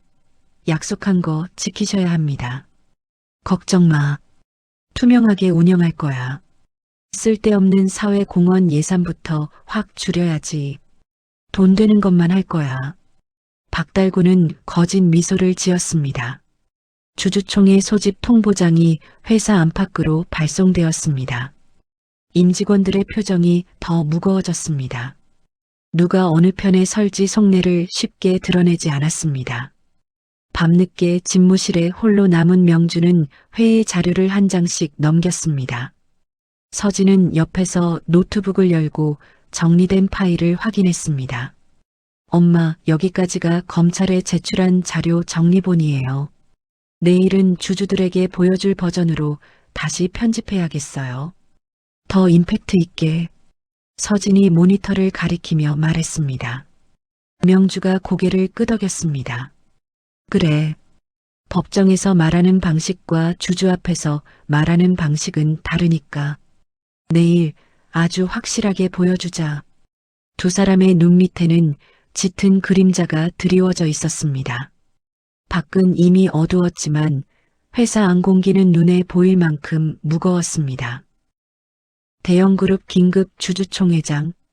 수백 개의 눈이 단상 위로 쏠렸습니다. 무거운 정막이 감돌았습니다. 박달구 전무가 먼저 단상에 올랐습니다. 그는 마이크를 잡고 굳은 표정으로 입을 열었습니다. 존경하는 주주 여러분, 저는 오늘 매우 참담한 심정으로 이 자리에 섰습니다. 제가 사랑하는 회사가 지금 엉뚱한 방향으로 가고 있기 때문입니다. 박달구가 준비한 자료를 화면에 띄웠습니다. 지난 몇 년간 보육원과 복지재단에 쓰인 지원금 내역이었습니다. 보십시오, 여러분. 최근 명주 회장님께서는 개인적인 감정에 휘둘려 회사 자원을 낭비하고 계십니다. 이 돈들이 회사 성장에 쓰여야 마땅함에도 출신이 불분명한 사람을 위해 펑펑 쓰이고 있습니다. 이게 말이 됩니까? 주주들 사이에서 웅성거리는 소리가 들렸습니다. 박달구는 목소리에 힘을 주었습니다. 게다가 최근 회사에 입사한 한서진이라는 직원. 이 사람이 과연 회장님의 친딸인지 아니면 회장님의 외로움을 이용해 접근한 사람인지 그 누구도 확실히 모릅니다. 검증도 안 됐어요. 그런데 벌써 회사 일에 손을 대고 있다니 여러분, 이게 상식입니까? 박수 소리가 여기저기서 터져나왔습니다. 박달구 측의 선 주주들이었습니다. 명주는 자리에서 미동도 없이 박달구를 바라봤습니다. 서진은 무릎 위에 손을 올리고 숨을 골랐습니다. 이런 식으로 가다가는 대형 그룹이 망합니다. 주주 여러분의 재산이 다 날아가요. 저는 그걸 막고 싶습니다. 회사를 다시 제자리로 돌려놓고 싶어요. 박달구의 말에 더 큰 박수가 쏟아졌습니다. 박달구가 내려오자 명주가 천천히 단상으로 걸어나갔습니다. 그녀는 스크린 화면을 바꿨습니다. 최근 3년간의 회사 재무제표와 주가 상승 그래프였습니다. 여러분, 팩트를 봐주십시오. 감정이 아니라 숫자를 보세요. 회사는 성장하고 있습니다. 사회공헌 사업은 오히려 기업 이미지를 높여 장기적인 이익을 가져다주고 있습니다. 숫자가 거짓말을 하지 않습니다. 명주가 차분하게 말을 이어갔습니다. 하지만 주주들의 술렁임은 쉽게 가라앉지 않았습니다. 그래서 그 한서진이라는 직원이 진짜 딸이 맞습니까? 증거라도 있습니까? 한 주주가 큰 소리로 질문했습니다. 명주는 잠시 침묵했습니다. 이 질문을 기다렸다는 듯 고개를 끄덕였습니다. 지금부터 23년간 제가 침묵했던 진실을 공개하겠습니다. 모두 끝까지 들어주십시오. 명주가 손짓했습니다. 회의장 뒤편 문이 열렸습니다. 서진이 정장 차림으로 걸어 들어왔습니다. 손에는 낡은 카세트 플레이어와 서류 파일이 들려 있었습니다. 사람들의 시선이 서진에게 집중되었습니다. 서진이 단상 옆 마이크 앞에 섰습니다. 명주가 서진을 소개했습니다. 이 아이가 바로 23년 전 제가 잃어버렸던 제 딸입니다. 제 진짜 딸 한서진입니다. 스크린에 유전자 검사 결과지가 띄워졌습니다.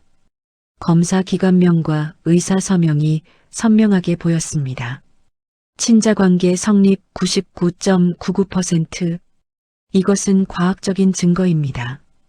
거짓이 없습니다. 명주의 말에 주주들이 다시 웅성거렸습니다. 박달구의 표정이 일그러졌습니다. 그건 조작할 수도 있습니다. 요즘 세상에 못할 게 뭐가 있어요. 박달구가 자리에서 벌떡 일어나 소리쳤습니다. 명주는 흔들리지 않았습니다. 서진에게 눈짓을 보냈습니다. 서진이 카세트 플레이어를 스피커에 연결했습니다. 재생 버튼을 눌렀습니다. 지직. 박 전무님 말씀하신 대로 처리했습니다. 사고 현장에서 아기를 데리고 나왔습니다. 어쩌면 좋습니까? 최 기사의 목소리가 회의장에 울려 퍼졌습니다. 사람들이 숨을 죽였습니다. 그래, 잘했어. 그 애는 절대 다시 나타나면 안 돼. 보육원에 갖다 버려. 멀리 시골로 갖다 버리고 와. 입막음 돈은 넉넉히 챙겨줄 테니까. 걱정 마.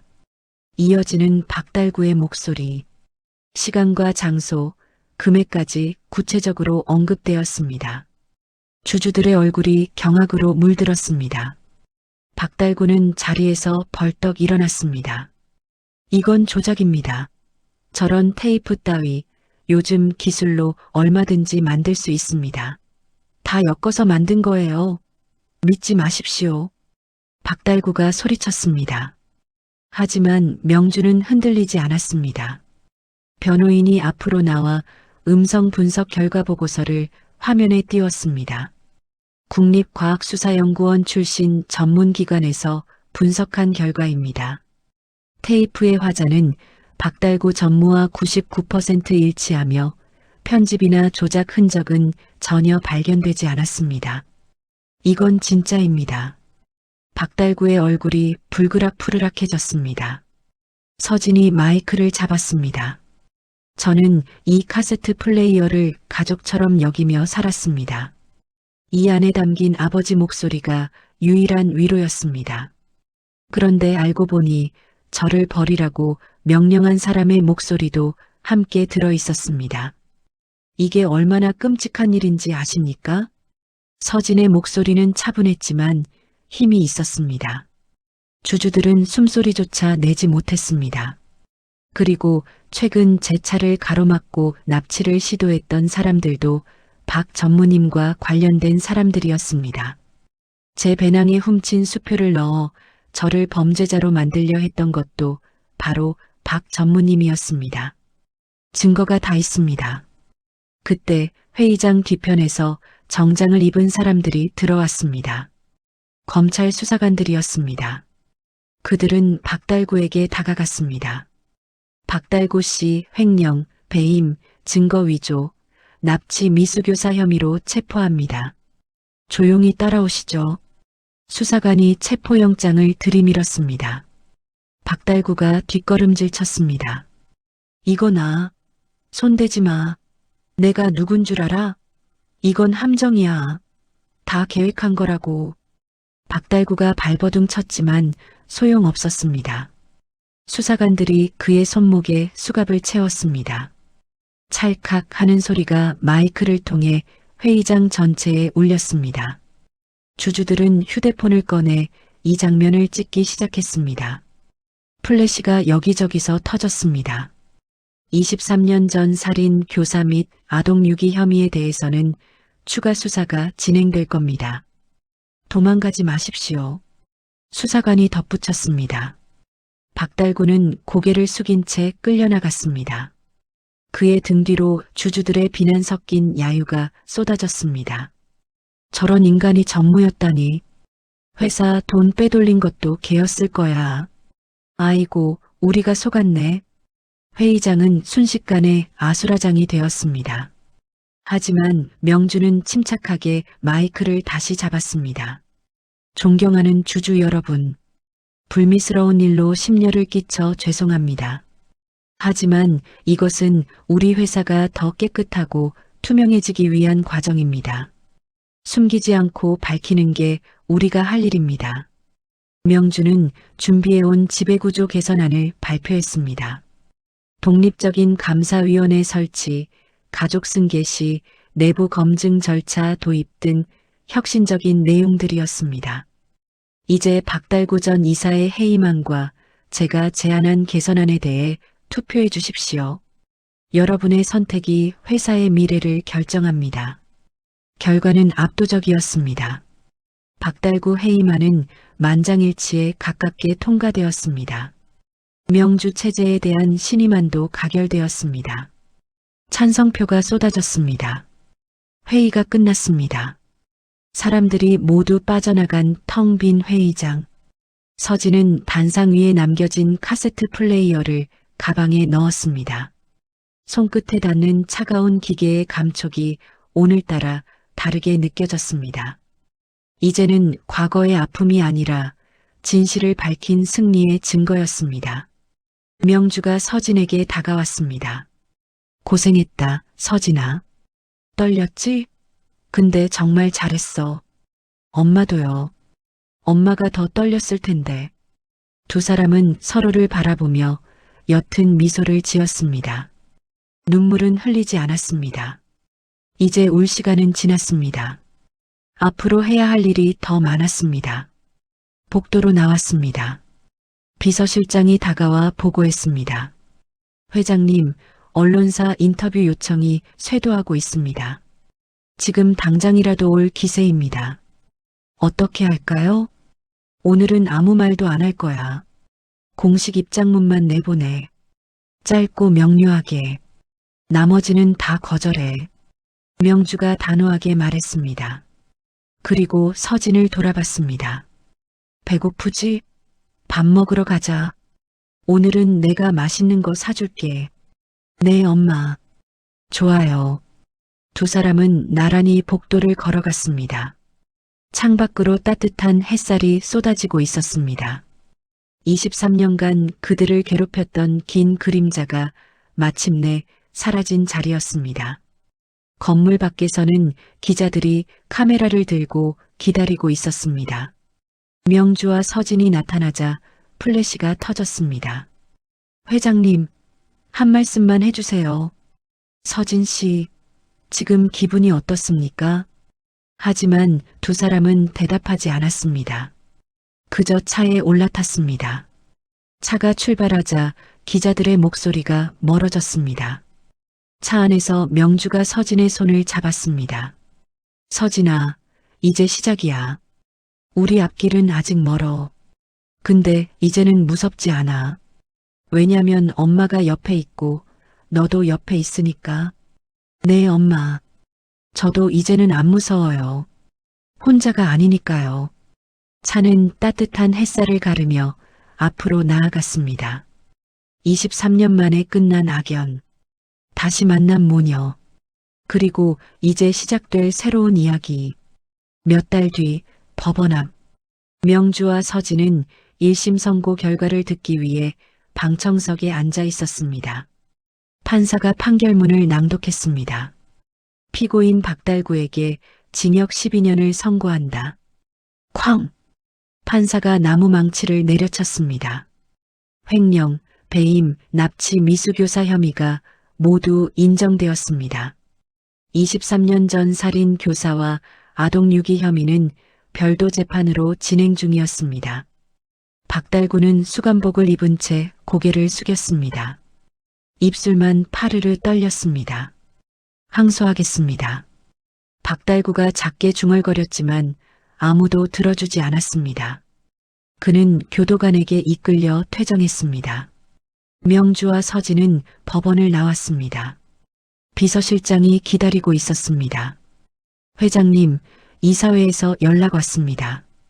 박달구 전무가 가지고 있던 지분을 몰수 판결에 따라 사회공헌재단 설립 재원으로 활용하기로 결정했습니다.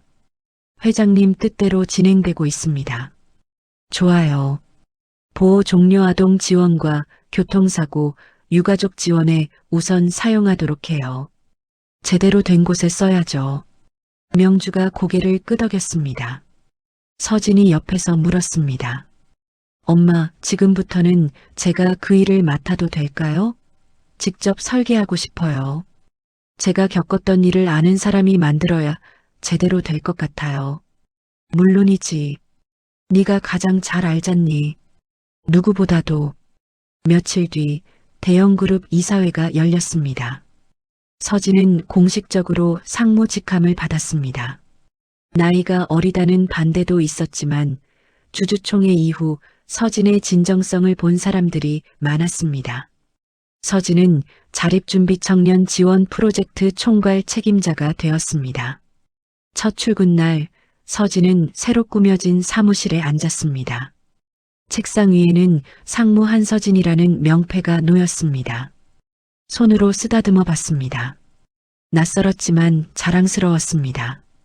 직원들이 하나둘 인사를 왔습니다. 잘 부탁드립니다, 상무님. 열심히 배우겠습니다. 저야말로요. 많이 배우겠습니다. 부족한 점 많이 알려주세요. 서진은 공손하게 인사를 받았습니다. 그리고 곧바로 회의를 소집했습니다. 자립정착금 관리 교육, 주거 지원, 멘토링 프로그램 설계 회의였습니다. 제가 경험한 걸 바탕으로 현장에서 정말 필요한 걸 만들고 싶어요. 책상이 문서가 아니라 진짜 작동하는 시스템이요. 아이들이 진짜 도움받을 수 있는 거요. 서진이 화이트보드 앞에 서서 말했습니다. 직원들이 진지하게 메모를 했습니다. 한편 명주는 회장직에서 이사회 의장으로 자리를 옮겼습니다. 더 이상 전면에 나서지 않고 뒤에서 조율하는 역할로 물러났습니다. 전문 경영인들이 일상 운영을 맡았습니다. 명주는 큰 방향만 잡았습니다. 이제는 젊은 사람들이 할 차례예요. 저는 뒤에서 지켜보기만 할게요. 명주가 이사회에서 말했습니다. 박수 소리가 쏟아졌습니다. 어느 늦은 오후 서진은 회사 옥상으로 올라갔습니다. 도시 전경이 한눈에 내려다 보였습니다. 석양이 빌딩 사이로 스며들었습니다. 서진은 난간에 기대어 과거를 떠올렸습니다. 찜질방에서 쫓겨나던 겨울밤, 서울역 뒷골목 쓰레기 더미 옆에 웅크려 있던 자신, 지갑 하나를 주워든 순간, 그때 그 지갑, 저 지갑이 여기까지 데려다 줬구나. 그때 내가 돈을 빼먹었으면 어땠을까? 상상도 하기 싫다. 서진이 혼잣말을 했습니다. 바람이 머리카락을 흩날렸습니다. 퇴근 시간이 되었습니다. 서진은 가방을 챙겨 본가로 향했습니다. 저택 현관을 열고 들어가자 주방에서 요리 냄새가 났습니다. 명주가 앞치마를 두르고 국을 끓이고 있었습니다. 다녀왔어요, 엄마. 뭐 하세요? 맛있는 냄새 나는데? 왔니? 손 씻고 밥 먹자. 오늘 된장찌개 끓였어. 명주가 웃으며 대답했습니다. 식탁에는 된장찌개, 계란말이, 나물 반찬들이 올려져 있었습니다. 평범한 저녁 식사였습니다. 오늘 회의 어땠어? 힘들진 않았고? 좋았어요. 자립지원센터 설계안이 거의 다 나왔어요. 다음 주에 원장님들 모시고 발표할 거예요. 기대돼요. 서진이 숟가락을 들며 말했습니다. 명주가 반찬을 더 올려주며 물었습니다. 힘들진 않고? 너무 무리하지는 마. 아직 젊다고 막 부려먹으면 안 되는데. 힘들긴 한데요. 보람 있어요. 예전에 저처럼 힘들었던 아이들을 도울 수 있잖아요. 그게 얼마나 좋은지 몰라요. 그래. 우리 딸 정말 잘하고 있어. 자랑스러워. 식사 후 두 사람은 거실 소파에 나란히 앉았습니다. 큰 앨범을 꺼내 펼쳤습니다. 첫 장에는 초음파 사진이 붙어 있었습니다. 그 옆에는 보육원 단체 사진이 붙었습니다. 그 다음 장에는 회사 창립 기념 사진과 가족 사진들이 차례로 놓였습니다. 이 사진들 다 우리 이야기야. 슬픈 이야기도 있고 기쁜 이야기도 있고. 명주가 앨범을 쓰다듬으며 말했습니다. 서진이 고개를 끄덕였습니다. 이제는 슬픈 이야기가 아니에요. 이긴 이야기죠. 우리가 이긴 거예요. 그래, 맞아. 우리가 이겼어.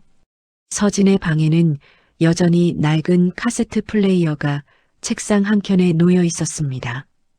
가끔 서진은 건전지를 갈아 끼우고 아버지의 목소리를 들었습니다. 길게 듣지는 않았습니다. 몇 문장만 듣고 멈췄습니다. 그래도 충분했습니다. 서진은 이 소리를 들으며 자신이 어디서 왔는지 잊지 않으려 했습니다. 명주는 서재에서 변호인단과 마지막 절차들을 점검했습니다. 박달구 관련 소송은 길게 이어질 예정이었습니다. 하지만 더 이상 불안하지 않았습니다. 진실은 이미 밝혀졌습니다. 주말이 되었습니다. 보육원 아이들이 저택 정원으로 놀러 왔습니다. 아이들은 잔디밭에서 공을 차고 뛰어놀았습니다. 서진이 아이들과 함께 놀아줬습니다. 언니, 나중에 나도 회사 다닐 수 있어? 언니처럼 멋있게? 한 아이가 물었습니다. 당연하지. 네가 원하면 뭐든 할 수 있어. 언니가 도와줄게. 너 혼자 아니야. 서진이 아이의 머리를 쓰다듬었습니다. 명주는 부엌에서 간식을 준비했습니다. 쿠키와 주스를 쟁반에 담아 나왔습니다. 아이들이 와르르 몰려들었습니다. 할머니, 감사합니다. 진짜 맛있어요. 아니야, 많이 먹어. 배부르게 먹어라. 명주가 환하게 웃었습니다. 이 저택은 더 이상 차갑고 폐쇄적인 공간이 아니었습니다. 웃음소리가 가득한 열린 공간이 되었습니다. 며칠 뒤 대형그룹 사회 공원 재단 설립식이 열렸습니다. 자립준비청년 지원센터가 공식 출범했습니다. 서진은 이사로 참여했습니다. 전국 각지 보호 종료 아동들과 온라인 간담회를 열었습니다. 여러분이 겪는 어려움을 듣고 싶습니다. 현장의 목소리가 가장 중요합니다. 부끄러워하지 말고 다 말씀해 주세요. 서진이 카메라를 향해 말했습니다. 화면 속 청년들이 하나씩 손을 들어 이야기했습니다. 주거 문제, 취업 어려움, 병원비 문제 등 다양한 이야기가 쏟아졌습니다. 서진은 모두 메모했습니다. 언론도 달라졌습니다. 처음에는 재벌가 스캔들에 집중했지만 시간이 지나며 보호 종료 아동 지원과 투명 경영 사례에 주목했습니다. 기사 제목도 바뀌었습니다. 대형그룹, 사회공헌 모범 사례로 떠올라 한서진 상무, 자립준비 청년의 희망이 되다. 서진은 필요할 때만 인터뷰에 응했습니다. 화려하게 나서지 않았습니다. 조용히 그러나 확실하게 성과를 냈습니다. 어느 봄날 명주와 서진은 23년 전 사고가 났던 도로를 찾아갔습니다. 길가에는 작은 추모비가 세워져 있었습니다. 최 기사 이름과 박태수 이름이 새겨져 있었습니다. 그 아래에는 무명영화라는 표식도 있었습니다. 명주가 꽃을 올렸습니다. 서진도 고개를 숙여 묵념했습니다. 아빠, 저 이제 괜찮아요. 엄마 찾았어요. 제가 잘 살게요. 걱정 마세요. 서진이 작게 속삭였습니다. 추모비 옆에는 새로 설치된 안내판이 있었습니다. 자립준비청년 희망 기금 후원 안내. 기금 사용 내역과 연락처가 적혀 있었습니다. 이제 이 자리는 슬픔이 아니라 희망의 장소가 됐네. 아픈 기억을 좋은 일로 바꿨어. 명주가 말했습니다. 네. 비극을 끝내고 다른 사람을 돕는 곳이 됐어요. 아빠도 좋아하실 거예요. 두 사람은 추모비를 뒤로하고 뒤편 공원을 천천히 걸었습니다. 봄바람이 불었습니다. 벚꽃잎이 하늘거렸습니다. 차가운 겨울이 끝나고 따뜻한 봄이 왔습니다. 집으로 돌아오는 차 안에서 서진은 노트북을 열었습니다. 다음 주 자립지원센터 회의 안건을 정리했습니다. 명주는 일정표를 함께 보며 추가 검토 사항을 체크했습니다. 엄마, 다음 주에는 지방 보육원 3곳을 방문해야 돼요. 일정 다 잡아놨어요. 그래, 수고한다. 우리 딸. 너무 무리하지 말고. 엄마도요. 건강 챙기세요. 서진이 미소 지으며 노트북을 덮었습니다. 창밖으로 저녁놀이 번졌습니다. 집으로 돌아가는 길은 더 이상 외롭지 않았습니다. 저택에 도착하자 정원에서는 보육원 아이들 몇 명이 뛰어놀고 있었습니다. 주말을 보내러 온 아이들이었습니다. 언니, 할머니, 왔다? 아이들이 달려와 안겼습니다. 명주와 서진이 아이들을 맞았습니다. 웃음소리가 정원을 가득 채웠습니다. 23년 만에 끝난 악연, 다시 만난 모녀, 그리고 그들이 만들어가는 새로운 이야기. 겨울밤 쓰레기 더미 옆에서 발견된 낡은 지갑에서 시작된 모든 일들은 이제 여러 사람을 살리는 제도와 공간으로 이어졌습니다. 서진과 명주는 더 이상 과거에 머물지 않았습니다. 앞으로 나아갔습니다. 함께 걸어갔습니다. 햇살 가득한 정원에서 아이들의 웃음소리가 저녁까지 이어졌습니다. 명주와 서진은 아이들을 바라보며 서로의 손을 꼭 잡았습니다. 엄마, 응? 행복해요. 진짜 행복해요. 나도, 엄마도 행복해. 두 사람은 석양빛 아래에서 서로를 껴안았습니다. 23년간의 긴 여정이 끝났습니다. 이제는 새로운 시작이었습니다. 함께 만들어갈 따뜻한 내일이었습니다. 오늘 이야기를 통해 작은 용기와 따뜻한 마음이 우리 삶에 얼마나 소중한 빛이 되는지 다시 한번 느껴봅니다. 마음이 닿는 곳마다 행복과 건강이 여러분 곁에 머무르길 진심으로 바랍니다. 나이가 들어도 어느 순간에도 우리가 서로 의지할 수 있다면 그 자체가 큰 힘이 된다는 걸 기억해 주세요. 소중한 인연 그리고 오늘의 사연이 당신의 하루에 작은 위로와 미소가 되었길 바랍니다. 오늘 영상이 마음에 드셨다면 구독해 주시고 잘 들었다고 댓글 하나만 남겨주세요.